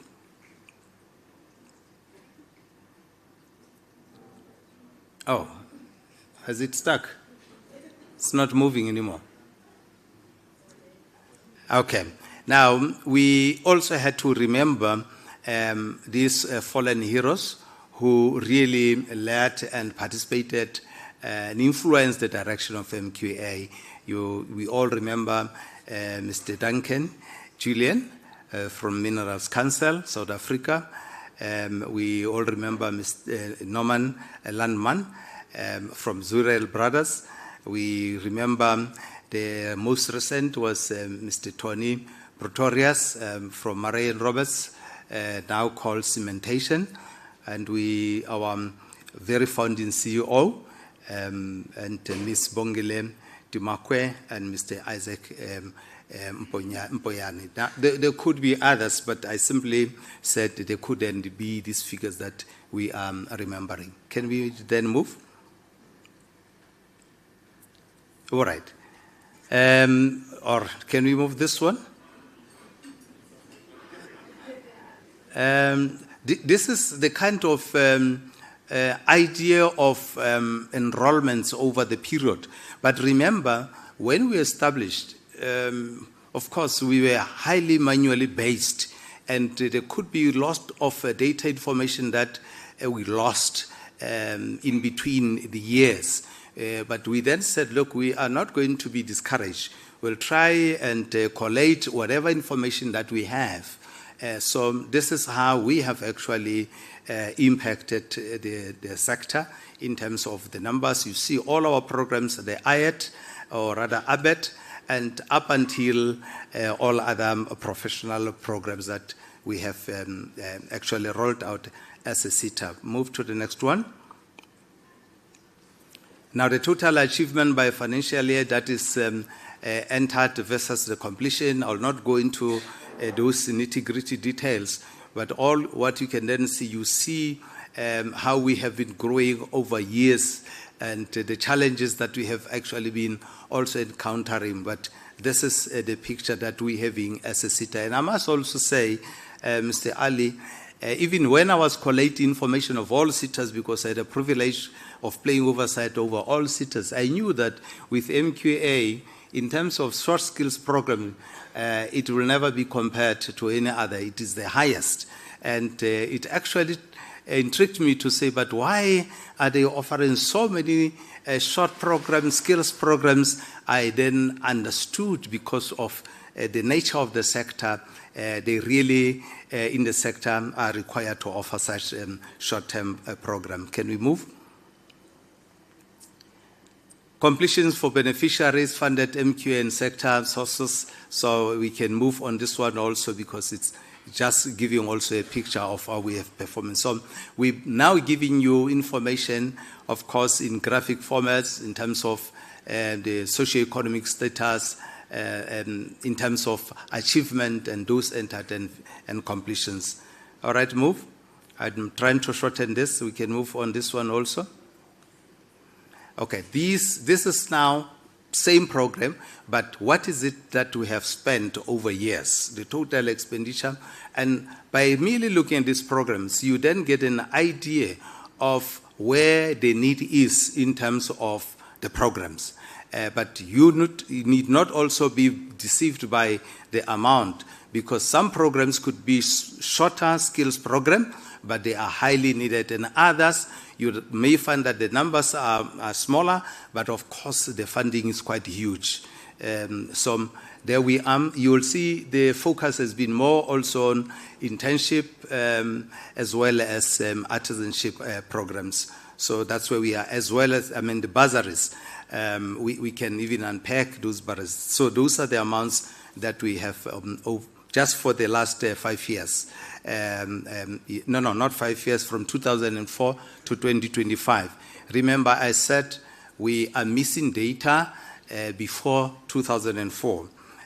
All right, can we move? Discretionary grants expenditure per program. So you see, like I said, artisan development will of course be the leading kind of program. We can move to the next one.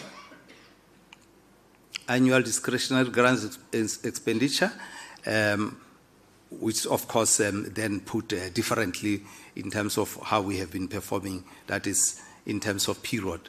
Let's move. Now, financial performance over the 30-year period. Now, for say 30 years, now we're talking here skills development. At that time, it was just, when we started, just under 200 million.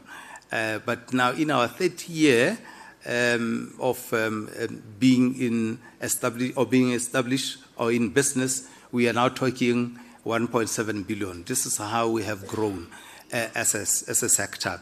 Of course, then the sector was doing well. Mining sector would employ more than 800,000 people. Right now, it's employing less than 500, but in terms of revenue, it's much higher.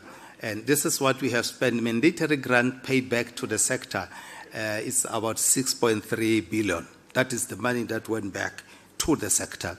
And then now the money that, of course, we had to account for is 12.6 billion over this period.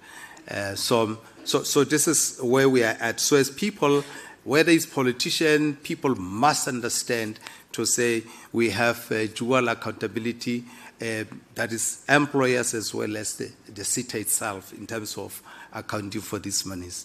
All right. Now, MQA has achieved, of course, form unqualified or clean audits, and we have also, that is over the period, 8 clean audits, but recently 4 successive clean audits, as well as 2 year in succession, 100% performance. Move. Stakeholder engagement, media. Now, this is how we have grown in terms of how we want to communicate to the public, to the beneficiaries, to the stakeholders, the unions, and our mining communities. We have tried and to cater everybody, so hence you can then be finding MQA right now in all of those platforms, and it's quite helpful because people then give us feedback, whether sometimes positive or negative, but then we do get feedback and we have to do something with that kind of feedback. Move. All right, now a journey of impact. From opportunity to legacy, we have empowered thousands of learners, artisans, and communities across South Africa. To our staff, past and present, your dedication has built this institution, and you continue to do so. So we are looking ahead. We looking I had to be a digital, innovative, and green kind of approach in terms of how we roll out skills. And we still commit. So for 30 years, we have transformed lives, and the next 30 years, we will even be brighter. So we continue celebrating these 30 years. Now, I would want you to fly to the other short presentation just to give you a view of where we are at now, because we're celebrating staff. So as you know, the difference of MQA staff vis-a-vis the rest of other cities. I can speak with authority because I have actually been in that space for a number of years, understanding the picture of where the cities are. Are you move? Now, this is just the current picture in the last 3 to 4 financial years. Capacity building, you saw Nelly here, and the previous board will know that I dragged Nelly into strategic session together with Josh. Josh is now also assisting our minister in most of the issues. As we were funding them and developing them, just to showcase, to say this is where we are going, and they have grown. Now, we are now talking placements over the past few years. Now, internal versus external. We said, as an organization, we really need to encourage new blood into an organization. However, we need to recognize internal promotion of staff. We have to have this mixture.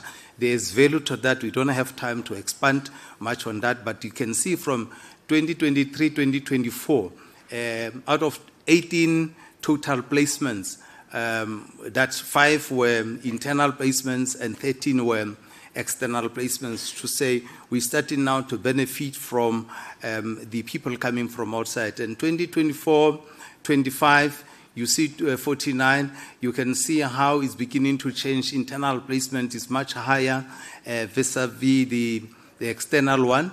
And 2025, 26, you see 62, it's almost like 50-50, close to. And now out of 129 placement that is promotion, appointments, and so forth, this is how the picture looks like. You see it still favors internal placements, but we are also recognizing that we want to benefit from other experiences. You know, internal placements has its own advantage, disadvantage. You come in as intern, you grow, you get promoted. There's nothing else that you know beside MQA. So you are sort of, you know, in terms of your view, you are limited. But if you have people coming outside, from outside, they also have a view to say, no, I've seen things working differently in other corners. So this is where we are at. And then move. Skills development, study assistance opportunities. We're giving 100% bursary for staff. I challenged them. So you can't be in a SETA and you don't want to study. Mr. Ali and Dr. Ngakis, I know you are the longest members from the past. Even staff members who did not have a matric or rather even a minimum qualification, I can tell you right now that they are working towards achieving their first degrees, their honors, and so forth. They are really studying at MQA. So you see, in terms of completions, we have 34% completion, and a higher percentage of our staff is studying.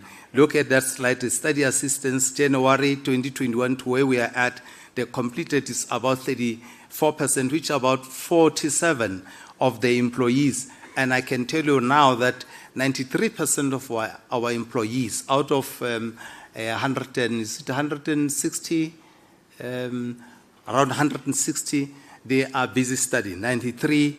And we are happy that we have a number of them. Look at the bottom graphs there. You see at NQF 5, we have 9, 6, we have 3, but we do not shy away from challenging the PhDs.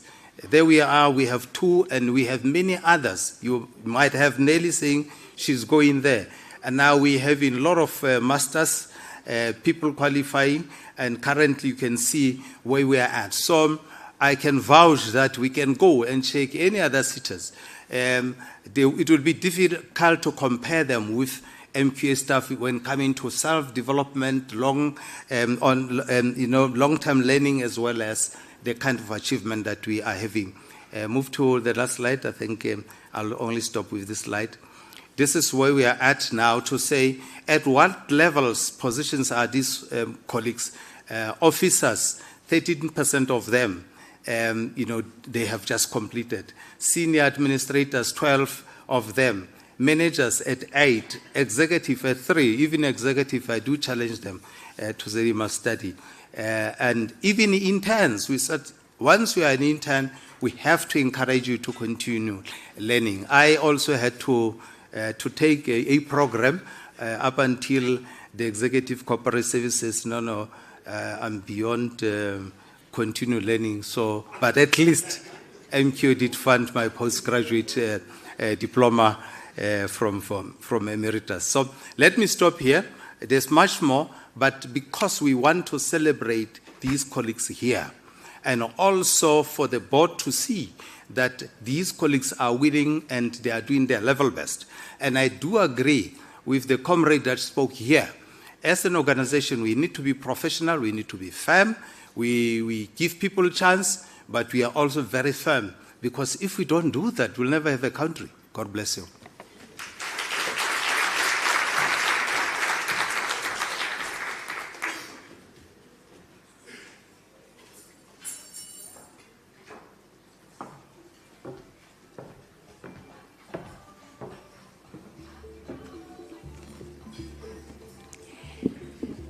Thank you for that presentation, looking at the 30 years, I think, of impact, but also most importantly, just locating where the MQA is today and how it sees itself going into the future. CEO Dr. Thabo Mashungwane. We're going to get the messages of support, and we've got several representatives, including organized labor. Organized labor will be represented by Ntebele Mankhe, MQA board member. And then we'll also get a message of support from the employer that will be represented by Mr. Ogodiseng Sinye, who's with the Minerals Council South Africa. I'm going to ask them to go one after the other without me needing to come back on stage so that we can get into the final part of our program. So this here is Mr. Ntebele Mankhe. Let's give him a round of applause.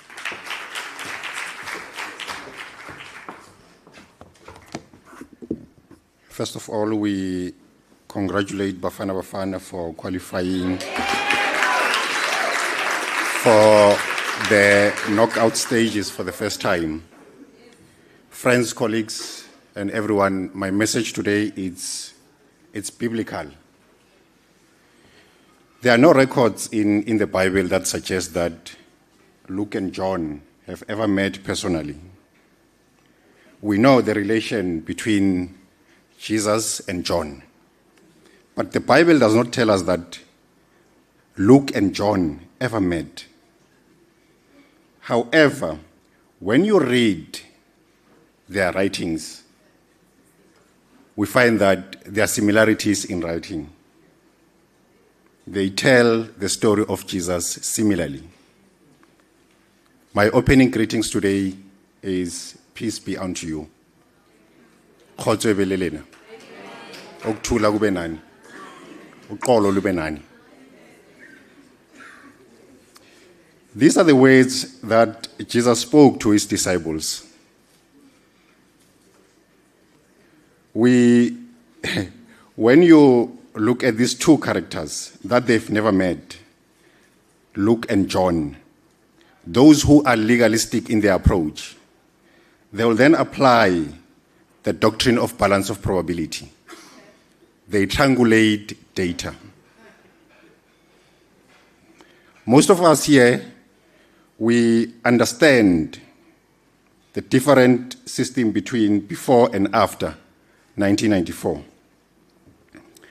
One of the greatest leaders of our time once said, the biggest mistake that the new dispensation technically brought to us, it was the abolishment of school assembly, which started with a prayer. And I've noted that we failed to start this event with a prayer.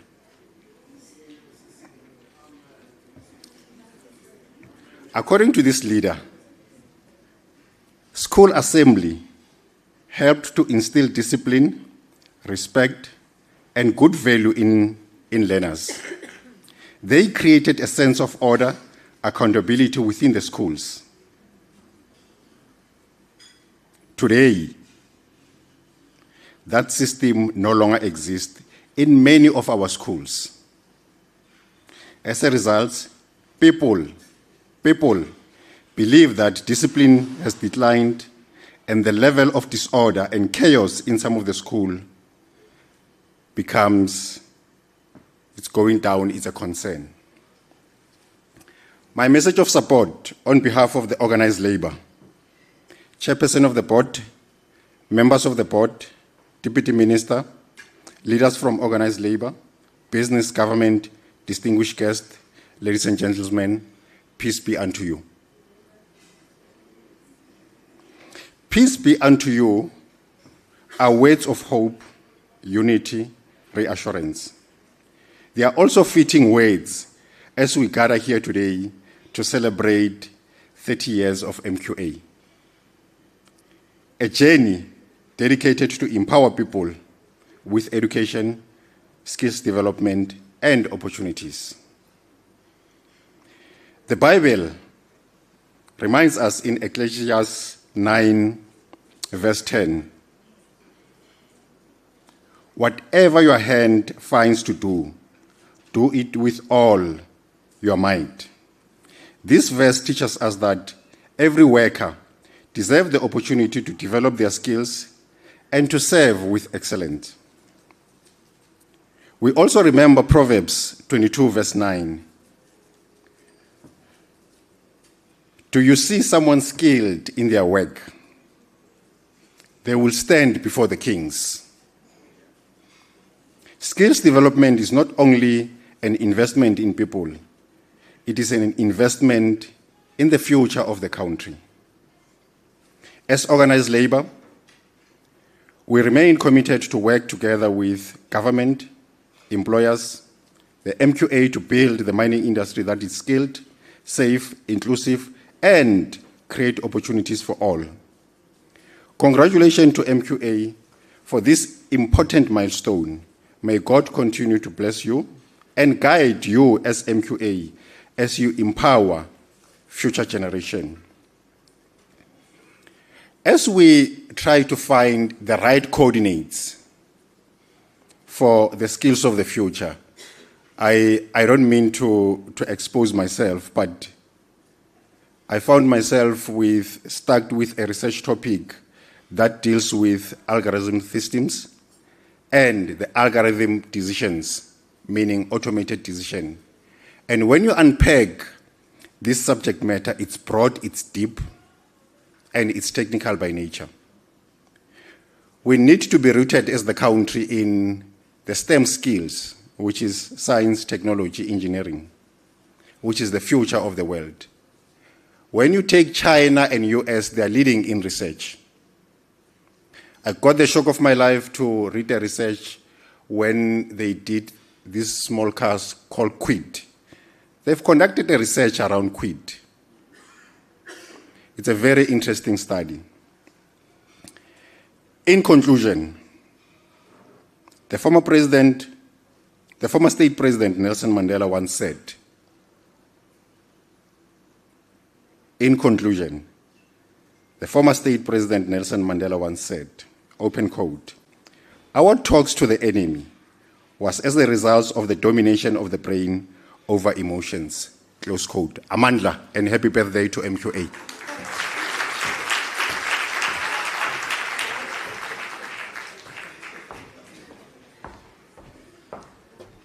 Program director, I'm not biblical. Please bear with me.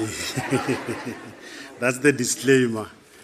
Members who are here today, Program Director Katie, I'm a little bit tall, but I'm technically not able to adjust this. I think it will fit well. Colleagues, my name is Ukhodisen Senye from Mineral Council South Africa. It must be noted that I'm under the guidance of the representative, the CEO of Mineral Council, Ntate Ali, who is here and who is my direct report. Therefore, I need to caution what I'm going to talk about. But today, I'm brutally honest. I'm speaking as an employer representative, not as a board member, not as any other affiliate. Therefore, I'm having the interest of the mining sector at heart. The CEO and all the speakers who were here, they have unpacked the value, the contribution, and whatever that was necessary done by all members. They excluded the board and the executive committee of the MQA.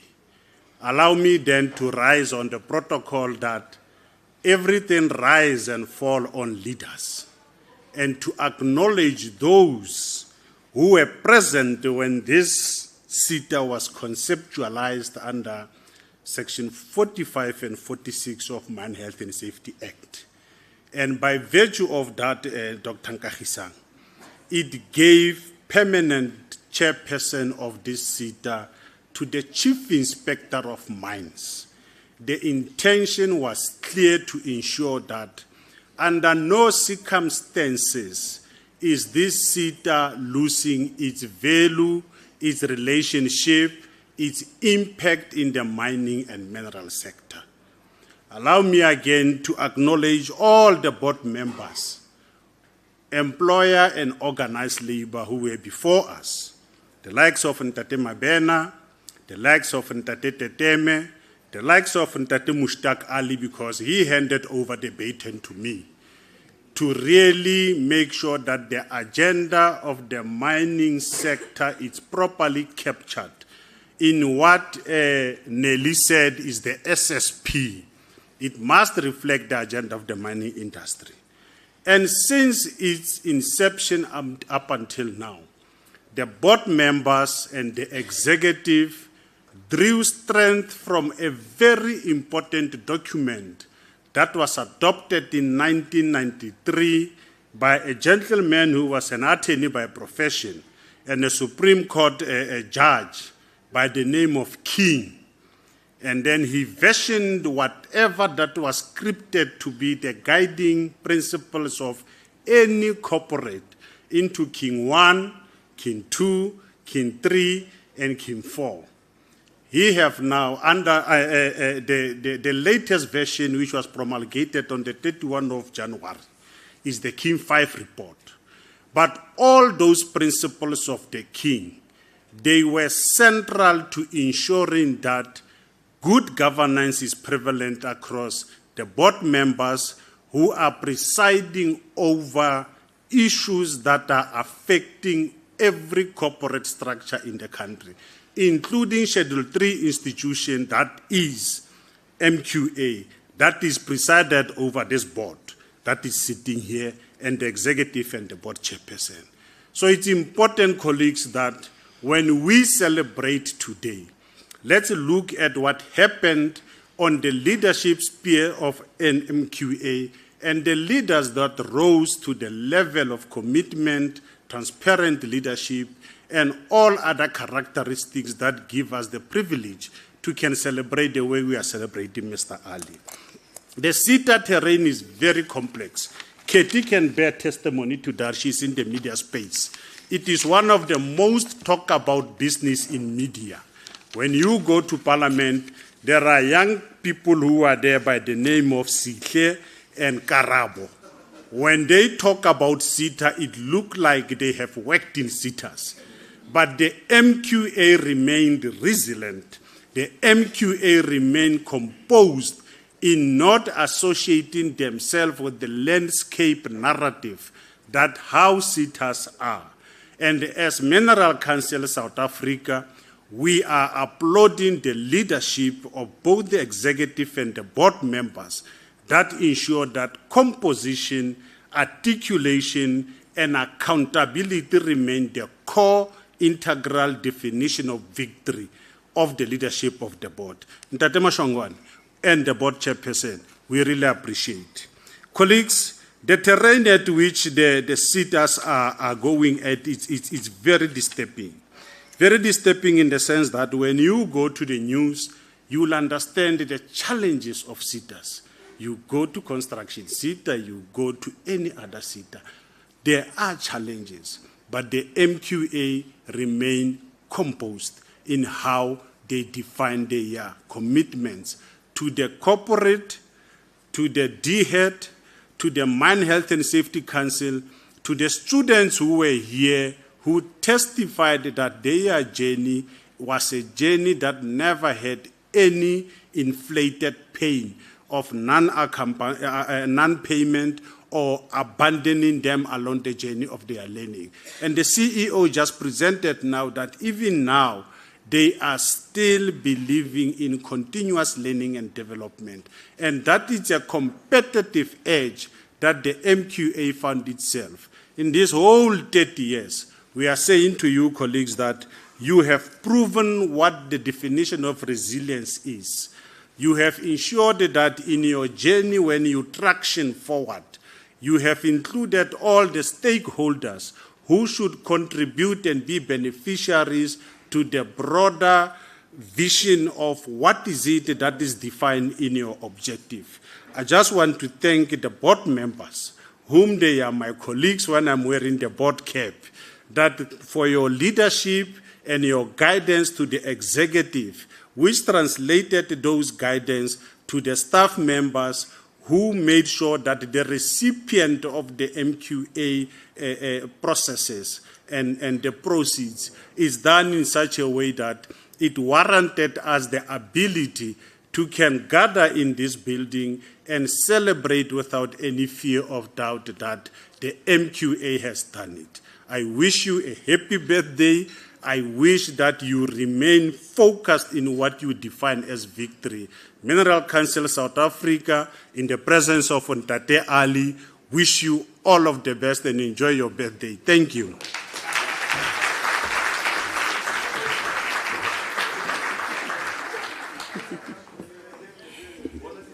Thank you for that, Mr. Senye, and also Mr. Mankge. I think Mr. Mankge was indirectly inviting all of us to engage him further over lunch, right? So that we can ask him, so what did you mean? Because of the parables he was also speaking with in that address. We're going to get into our stakeholder recognition segment, and this is where we're going to be issuing certificates of appreciation to some of our stakeholders. I'm going to invite the board chairperson, Ms. Nomusa Zetu Gunta, to come on, and then I'm also going to invite the CEO, Mr. Mashongwane, to please come on to stage so that we can get into that part of our program, please.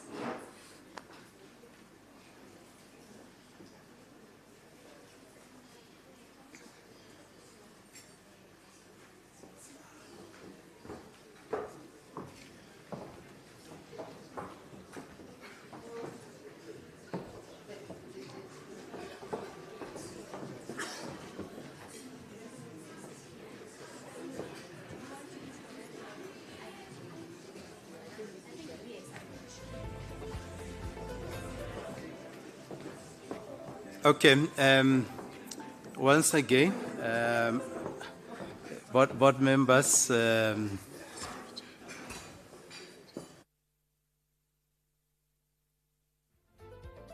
okay. Thanks, McKathy.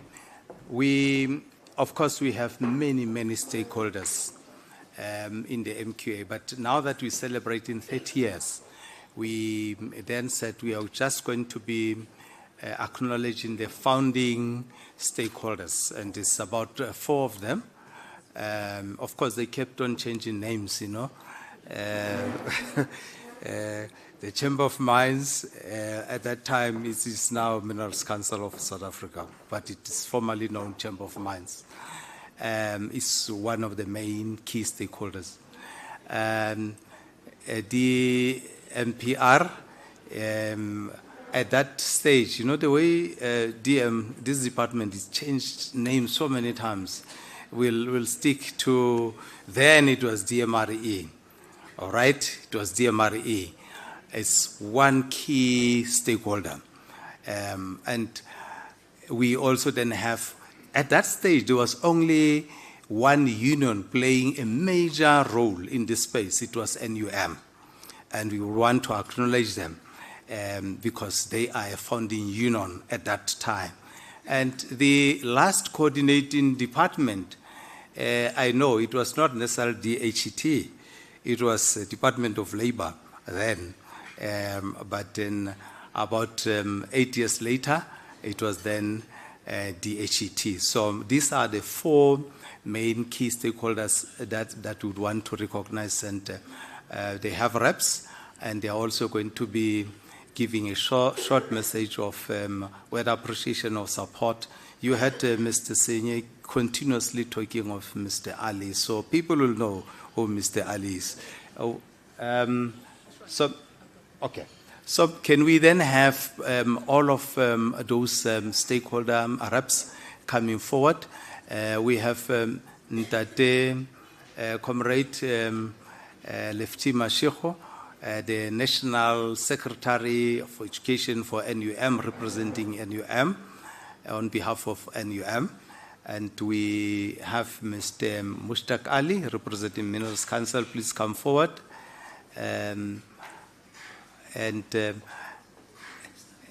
You know, now I'm in a tough corner here, DM. It looks like you are the one who's going to be representing the MPR. Do we have any other person? It's the DM. DM, please do us the honors. Or you want to delegate? Okay, come. All right, and then DHET, I'm not sure whether they have already arrived. No, they're not here. Okay. All right.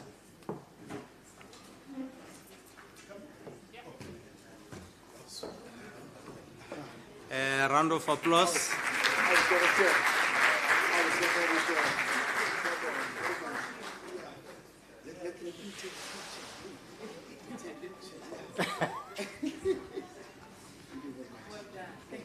You don't go. You sit here because you're going to have to. Yes. DM.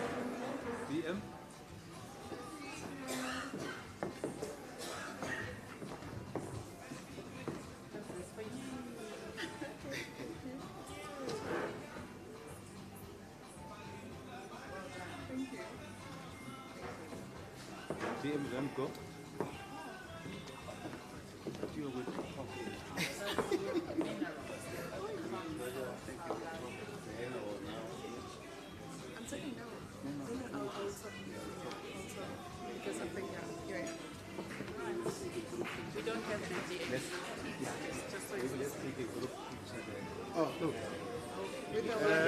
A group picture before they talk.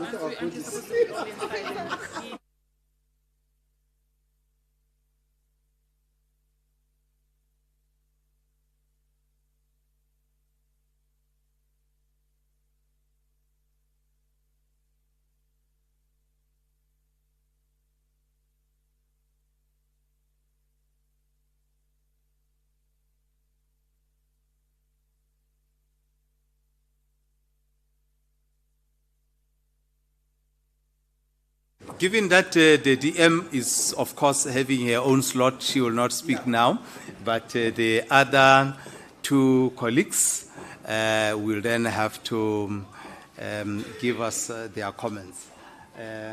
Who's first? Do we have to? Halala MQA, halala. Halala MQA, halala. My apologies, Program Director. I'm used to a noise celebration, so this one is very formal, man.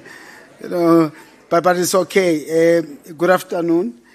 And we want to say as NUM, thank you very much to MQA, and also say happy birthday to MQA. MQA has been very, very, very significant to the training and development of the mining workers, not to exclude anyone, but in particular the NUM members, but all the mining workers. We really, really, really value MQA. We wish you well in your future. In the next 30 years, we see you managed to achieve 30 years. We are 43 years, so we are your big brother in that Tabo. So we wish you many successful more years.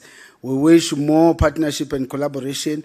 Already we are working together in many, many projects. Your ILD, your IED, we meet in so many activities. We wish you strength going forward. And that I know you avoided a certain argument, but it's fine. We'll talk someday.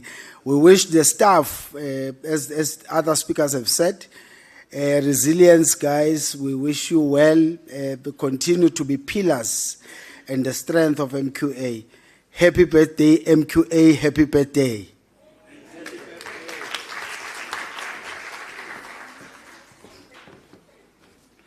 Afternoon, colleagues.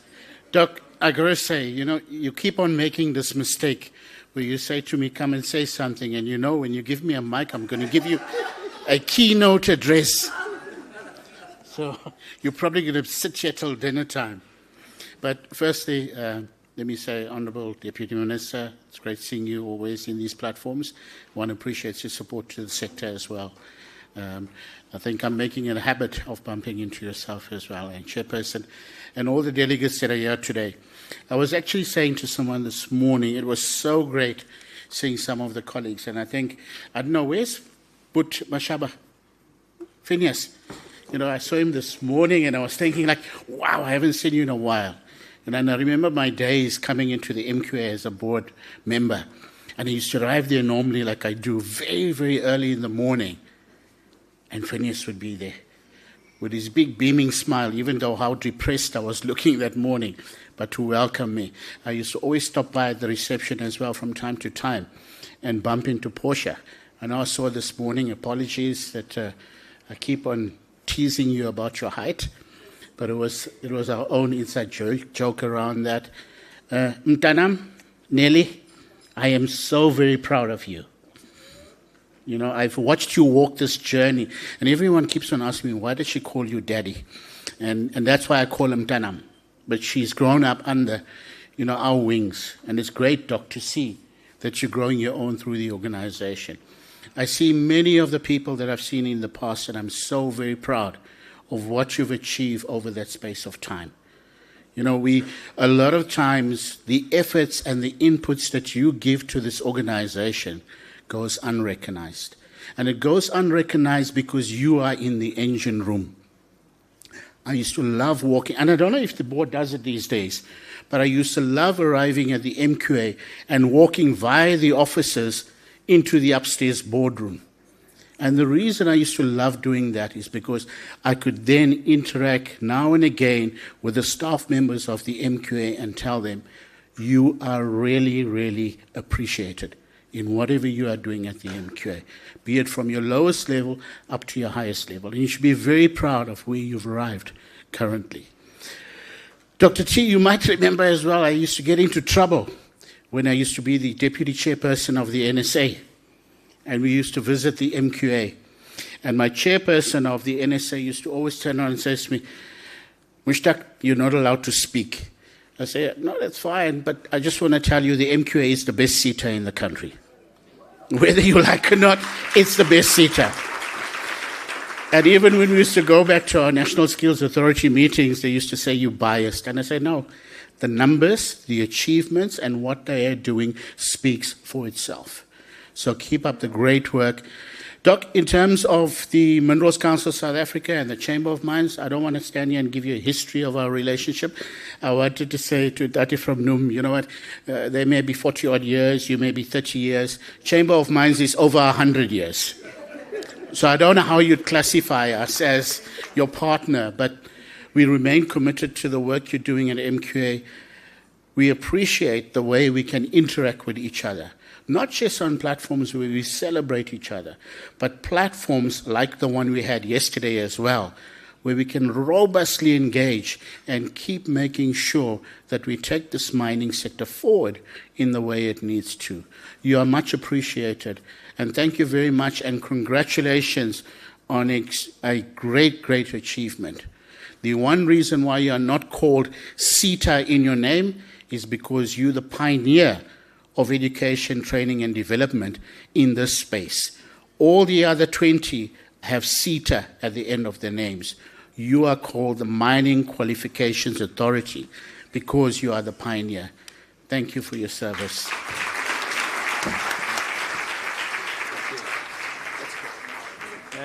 We are done, Mayor Kathy. You know, we actually wanted to celebrate this just as staff, but we said, look, we can't just be talking to ourselves. We may as well take this opportunity to know who our board members are. And I do know that you know few of them. May I request through you, Chairperson, that just board members to rise up and so as colleagues can then see who the board members are. Please, that is senior. This our MQA board members. Shall we give them a round of applause? And apologies from the corporate executive who's not well, is unable to be with us today. But thank you very much, Meketh.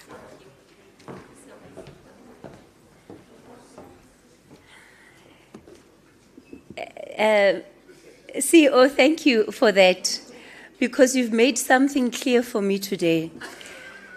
My naughty table is the board table. So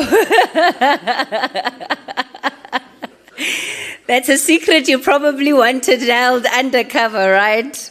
Your cover has been blown, unfortunately.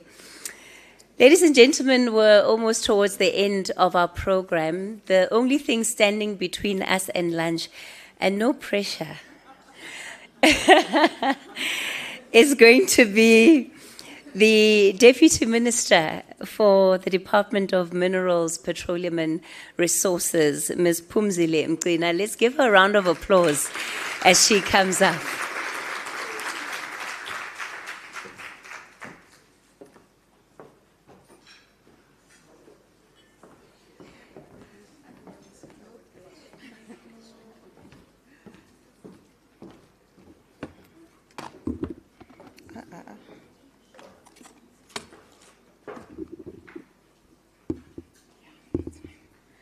Thank you very much, Program Director, Ms. Kathy Mohlahlana, for chairing the session and also to take us through the program. Chairperson of MQA Board, MQA Dr. Zethu Gwanda, members of MQA Board, I see the table, all of you guys, and then you are in naughty corner there. Chief Executive Dr. Thabo, executive team, representatives of organized labor, the entire MQA family. I see all of you, you are looking so beautiful. So when I was putting my dress this morning, doctor, I wanted to fit. But I see, next time I must try to do more. But you are looking so beautiful. Can you just give a round of applause for yourself? Before I proceed, Program Director, I promise I won't be long, but allow me to recognize those who are present here. Jacob Kruger and Pine Piana from Commentation Africa, Miss Mahoto Leledi and Charles World from Sibanye Stillwater, Mr. Fatela Bravko, Acting CEO of Mine Health and Safety Council, Mr. Mustak Ali from Minerals Council, Mr. Lefty Mashiko, Nehau National Secretary of Education, representatives from QCT, DHED, DMPR, NSA, and Nehau.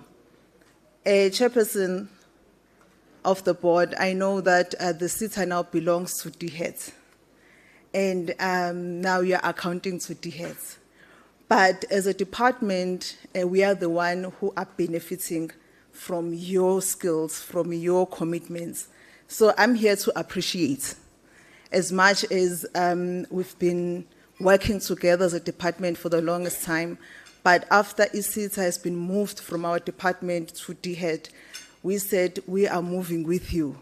So skills development, it's always formed part of our priorities in the department. So I am here to say we really appreciate as a department. We really appreciate your commitments, your achievements. I was listening this morning, the panel, and one thing that is very encouraging, we see young people. The panel, it was taking us back, where are we coming from, where we are. The play that we saw earlier on, it brings memories, it brings emotions, but most importantly, it shows the importance of transformation. So we really appreciate you. It is a great honor and privilege to join you as we celebrate the 30th anniversary of Mining Qualifications Authority. Today is much more than an anniversary. It's about celebration of people. It's about celebration of your commitments. It's about the celebration of your services. Because if it wasn't for you as government or as representatives of the people in the country, we wouldn't be able to brag about the department, the MQA. Whenever I take a podium in Parliament, young people asking about skills, I speak about MQA.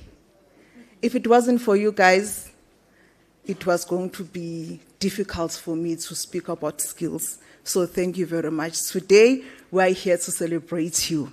We are here to celebrate a reception, someone who welcomes us when we are bringing applications. We are here to celebrate a security guard who opens the gates for us when we enter your offices, who gives us direction, who tells us, we are here to celebrate you, to say thank you very much, until up to CEO. Thank you very much. Most importantly, in a celebration for every individual who has contributed to build one of South Africa's most respected and impactful sector, Education Training Authority. Today we celebrate you. Whether you have served the MQA for the past 25 years or you've recently joined, every one of you who has contributed to the success, we celebrate you. Allow me, therefore, to express my sincere appreciation of every member of the MQA, to the board and executive management who provide strategic leadership, to our managers who inspire and guide the teams, to our specialists and professionals who develop qualifications, administer skills programs, conduct research, and shape the future of mining skills, to our finance team, human resource, supply chain, legal, communications, ICT, and corporate services teams, who ensures that these institutions functions efficiently every day. To our administrators and support staff who keep the wheel of the organization turning. To our receptionists who welcome every visitor with professionalism and warmth. To our cleaners who ensure that we work in a clean space, healthy and dignified. To our gardeners who create surroundings of which we can all be proud. To our security officers who safeguard our people and our facilities and our assets. Every role matters. Every contribution matters. Everyone who is part of MQA's success story, we appreciate you. Ladies and gents, as we celebrate the remarkable milestone, it is also important to reflect on why the Mining Qualifications Authority was established. 30 years ago, South Africa was emerging from a history in which access to education, technical skills, and economic opportunities was deeply unequal. The mining industry had long been backbone of our economy, yet many of those whose labor sustained the sector were denied opportunities to acquire skills, advance their careers, and realize their full potential.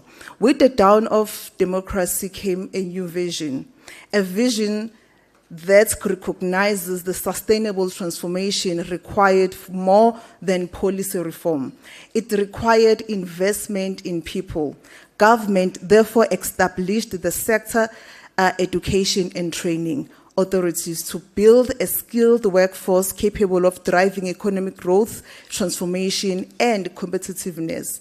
MQA was created to serve the mining and mineral sector by ensuring that education and training respond to the changing needs of industry while opening doors of opportunities for thousands of South Africans. From the beginning, the MQA became far more than a training institution. It became a bridge between education and employment, between learning and opportunities, between potential and achievement. Over the past 30 years, MQA has fulfilled that mandate with distinction. Through bursaries, learnership, internships, artisanal development programs, it has enabled thousands of young people to pursue their careers in mining and related industries. It has strengthened occupational qualifications that respond to industry needs. It has supported research that informs policies as well as planning. It has partnered with universities, TVETs, colleges, organized labor, and employers to improve the quality of skills development. It has promoted health and safety by ensuring that workers are equipped with the competence required to operate safely. Above all, it has transformed lives. Behind every graduate, every artisan, every learner, every bursary recipient, every successful training program, there are committed employees who are dedicated and has made those achievements possible. Those employees are yourself. These successes did not happen by accident. They happened because people came to work every day with commitment, professionalism, and purpose. They happened because people believed that their work could change lives, and indeed it has. As we celebrate our achievements, we must also look to the future. The mining industry is changing more rapidly than ever before. Artificial intelligence, automation, robotic, advanced data analytics, and digital technologies are reshaping exploration, mining operations, and mining processes. We've recently published our critical minerals strategy that will be speaking direct to intelligence, automation, robotic. So we are changing as the sector. At the same time, the global demands for critical minerals present South Africa with significant new opportunities. Government's priorities, including economic reconstruction and recovery plan, the just energy transition, the critical minerals strategy, all depends on one essential source, a skilled workforce. This means the role of the MQA has never been more important. Over the next 30 years, the MQA must continue to anticipate future skills needs and also must strengthen artisanal development. It must promote digital literacy. It must support lifelong learning and continuous professional development. It must deepen partnership within industry, organized labor, universities, and TVET colleges. It must prepare young South Africans for occupational and not only for the beginning in imaging, but for more brighter future. The future of the mine will be a digital skills. The future of artisan will work automation and robotics. The future of engineer will collaborate with artificial intelligence. The future of geologist will analyze vast amount of data using advanced technologies. The MQA must remain at the forefront of preparing our people for this future. But even as technology advances, one thing will never change. Technology cannot replace integrity. Technology cannot replace compassion. Technology cannot replace teamwork. Technology cannot replace the commitment of people who believe in serving others. Those values lives within the people of the MQA. One of this institution's greatest strength is that it brings together people from different backgrounds, professions, and experience, united by a common purpose. Let us continue working together, because the final word in today's theme is perhaps it most importantly speaks about together. Together we have built an institution that has transformed lives. Together we continue to strengthen South Africa's mining and mineral sector. Together we are preparing our workforce for the industry of the future. And together we will ensure that the Mining Qualifications Authority remains a source of pride for our country's generations to come. Thank you very much for believing in power of skills to transform lives. Congratulations once again on a 30th remarkable years of service and excellency. May the next 30 years bring even greater innovation, greater inclusion, and even greater impact. Happy 30th anniversary to the Mining Qualifications Authority.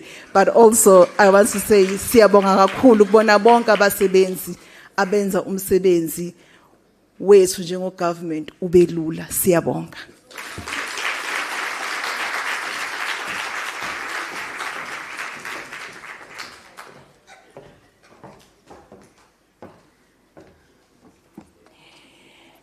Thank you to the Deputy Minister, Ms. Phumzile Mgcina.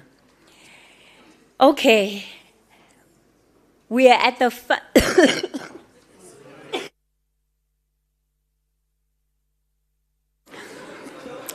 apologies, thank you so much. So yeah, we're literally at the departures terminal now. We're at the most fun part of our program, right? We've been eyeing this cake. Hey, can I get somebody with there's a something there trying to cause chaos there by the cake. We don't want it on video. We're at the fun part of our program. We're finally going to get into the cutting of our cake for 30 years. I'm going to invite the Deputy Minister, the board chairperson, the CEO, and also the Nehau representative to please come and stand just close to the cake.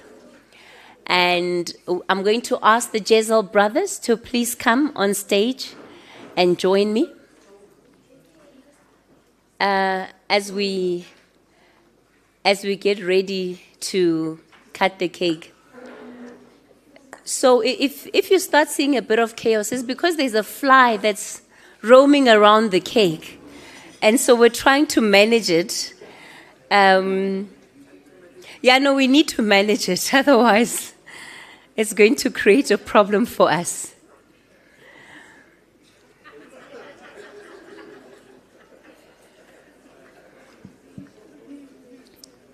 Okay.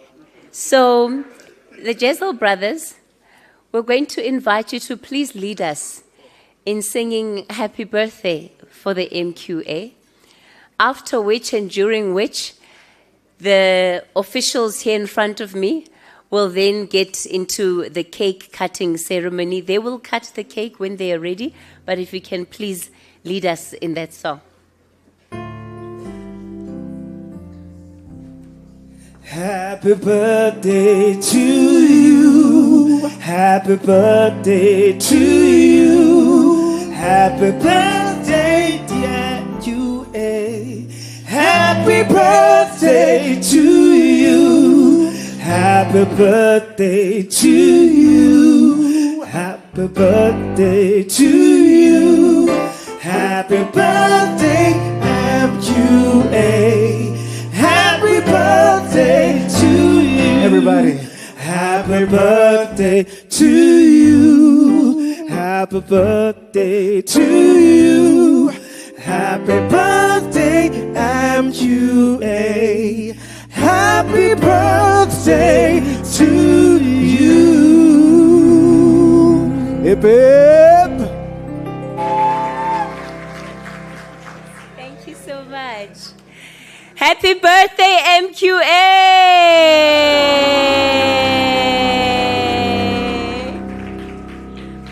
Wonderful. All right, so everybody will get a slice of cake. It's going to be very nicely packaged into takeaway boxes that we will all receive on our way out. The better news of this morning has been good, right? Have you enjoyed being out of the office? Oh, oh yeah. Please make sure that you have signed the register for today. I don't know who's looking for it. I'm just teasing. Please make sure you've signed the attendance register for today, but that's because there are gifts for everybody that is here, and that register is going to be used to distribute the gifts. So please make sure that you've signed the register because they'll be using that for the distribution of the gifts. If you haven't, please try and locate it and get your signature on it. All right, we are officially at the end of our program. To come and do the closing remarks, I'm going to invite Ms. Masero Tlapane, who is an MQA board member.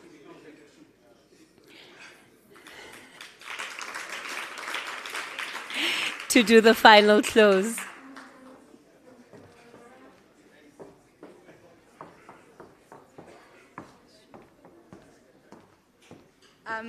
Thank you, Mayor Kathy. You've done a great job from the naughty corner. We really thank you for keeping us on our toes. Ladies and gentlemen, it has been a very wonderful event. We've had fun. Some of us looked like we had fun more than others, but we are just getting to the end of the formalities, and I hope that we can all just continue to have fun. And thank you very much, the Deputy Minister, for gracing us with your presence. As we conclude the formal part of the event, colleagues, let me take this opportunity really to say, one is really humbled to be part of something that's incredible, that's magnificent. And to be joined by beautiful individuals like yourselves, as we are celebrating your contribution really as the staff to the MQA's 30 years of remarkable work. The CEO has taken us through the journey where we come from, and Dr. Senior and the colleagues have given us the history of the MQA and the understanding of where we come from, and we really appreciate that. We can see that we come a long way. As CEO, as we are also appreciating the stakeholders, but I think one of the things that maybe we should also do, because we are still within the year, is to also appreciate and acknowledge the staff. At the center, like you've said, at the center of all this work is the staff that have been there. And I was talking to May Angie and May Angie. May Angie, hi. May Angie was telling me that, she's been with the MQA for almost 20 years. And I'm sure she's not the only one. I think we also need to also celebrate them and acknowledge them, through some token of some sort. It's not a board's decision, but maybe chairperson can also agree that they need that recognition. I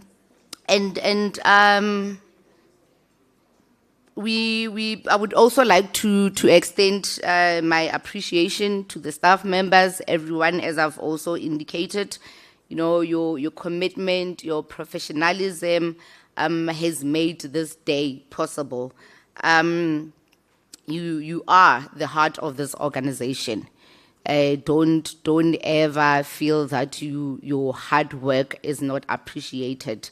You are really indeed appreciated, and the work that you are doing, it's impacting on the lives of many and ordinary South Africans. We appreciate you for that. To the panelists that were here, it's very humbling to be part and attest to the impact, because at the end of the day, it's about the impact that we are making as an organization. We can only measure ourselves with the impact that we are doing, and I believe that this is just an example of many that we have developed as an organization, and we really appreciate you, and we wish you more success in your future endeavors. And to the leadership of the MQA, the stakeholders, of course, the organized labor, employers, government representative, and all the partners, including community. I must not forget community, that I say. I'll be very wrong because I'll be forgetting myself. But let's continue with the journey. Let's continue to support each other and to support the organization, to support the staff. It's very important as the leadership, as to the courage and the acknowledgement and the treatment in general that we give to our staff. It's very important as the leadership, so that we keep the morale very high. The minister, as I've acknowledged too, we appreciate your contribution. You are always available to give us support as the MQA. That does not go unnoticed. And I think also, Chairperson, in his absence, also just to acknowledge the support that we always also get from the Honourable Minister of DHEAD and Tatebuti Manamela in his absence. We are about to conclude the formal part. We've heard entertainment, and I hope we can just loosen up. We were trying. That's why we were called the Naughty Corner, to say, man, let's loosen up. It's celebration. I mean, this is how we celebrate as South African. We dance. We have fun. Let's join each other. Let's network. But when we do that, let's do that responsibly, so that when we go back home, we are safe. Lastly, maybe let me just leave you with these words that we acknowledge and understand that the achievement of any organization is as a result of a collective effort, teamwork, and a shared vision that we are continuing to take guidance from as the MQA. Today has demonstrated that we can do that if we continue to follow that. Thank you very much for contributing to the story of the MQA. And thank you for the 30 years of extraordinary excellence. Thank you very much, ladies and gentlemen. We can all just network, and lunch will then be served. Thank you very much. You are all looking very beautiful, by the way, so I must say that. Thank you. Oh, and the program director, I must also thank you for bearing with us. You are looking very, very beautiful. Thank you.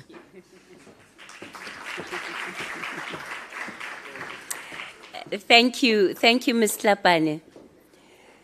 So, as we leave here, then as we wrap up our program for this afternoon, I think you'll all agree with me when I say we must just say a prayer or two for the board chairperson, because she's got her hands full with this lot that's next to her. She absolutely has her hands full. I don't know them, Chair, but I've seen enough to know.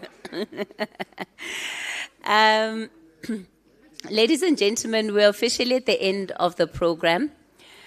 As you step outside to the left side of the room, you are going to find that there are exhibitions. Please take time to go out and see what has been prepared. There's an exhibition by Sibanye Stillwater. There's an exhibition by Cementation Africa and also NQ Jewelers. And all of that has been set up for you. Please, let's go outside and have a look. Don't forget to sign the register, because if you haven't signed, you're not going to be able to get the gift that has been prepared for you. Lunch is going to be served shortly. I'm going to ask that, as we always do, the naughty corner is going last, but what we're going to allow is for our special guests and officials to be the ones that please go first in terms of the queue. But before you all rush to the door and end up waiting, there's going to be some entertainment on stage by the Jezzel brothers, following which you are more than welcome to please serve yourself for lunch. As you can tell, it is a buffet. And then dessert will also be packed up. Do make sure you grab a box of cake for MQA 30th. I hope you've had a wonderful birthday celebration. It's great to hear the work that is happening at MQA and to see the people behind this organization. It's been a pleasure being your program director for this afternoon. On that note, I'm going to invite onto stage for a final time the Jezzel brothers, who are, this time, they're going to take it home. This is the home run that they've been waiting for. And they'll also join us a little bit later for entertainment. Let's give them one last round of applause. Thank you. Kupa medidietsane.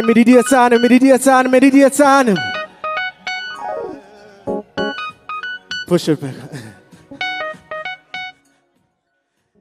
You can stand on your feet as we celebrate. I thought this was impossible. I thought this was impossible to be.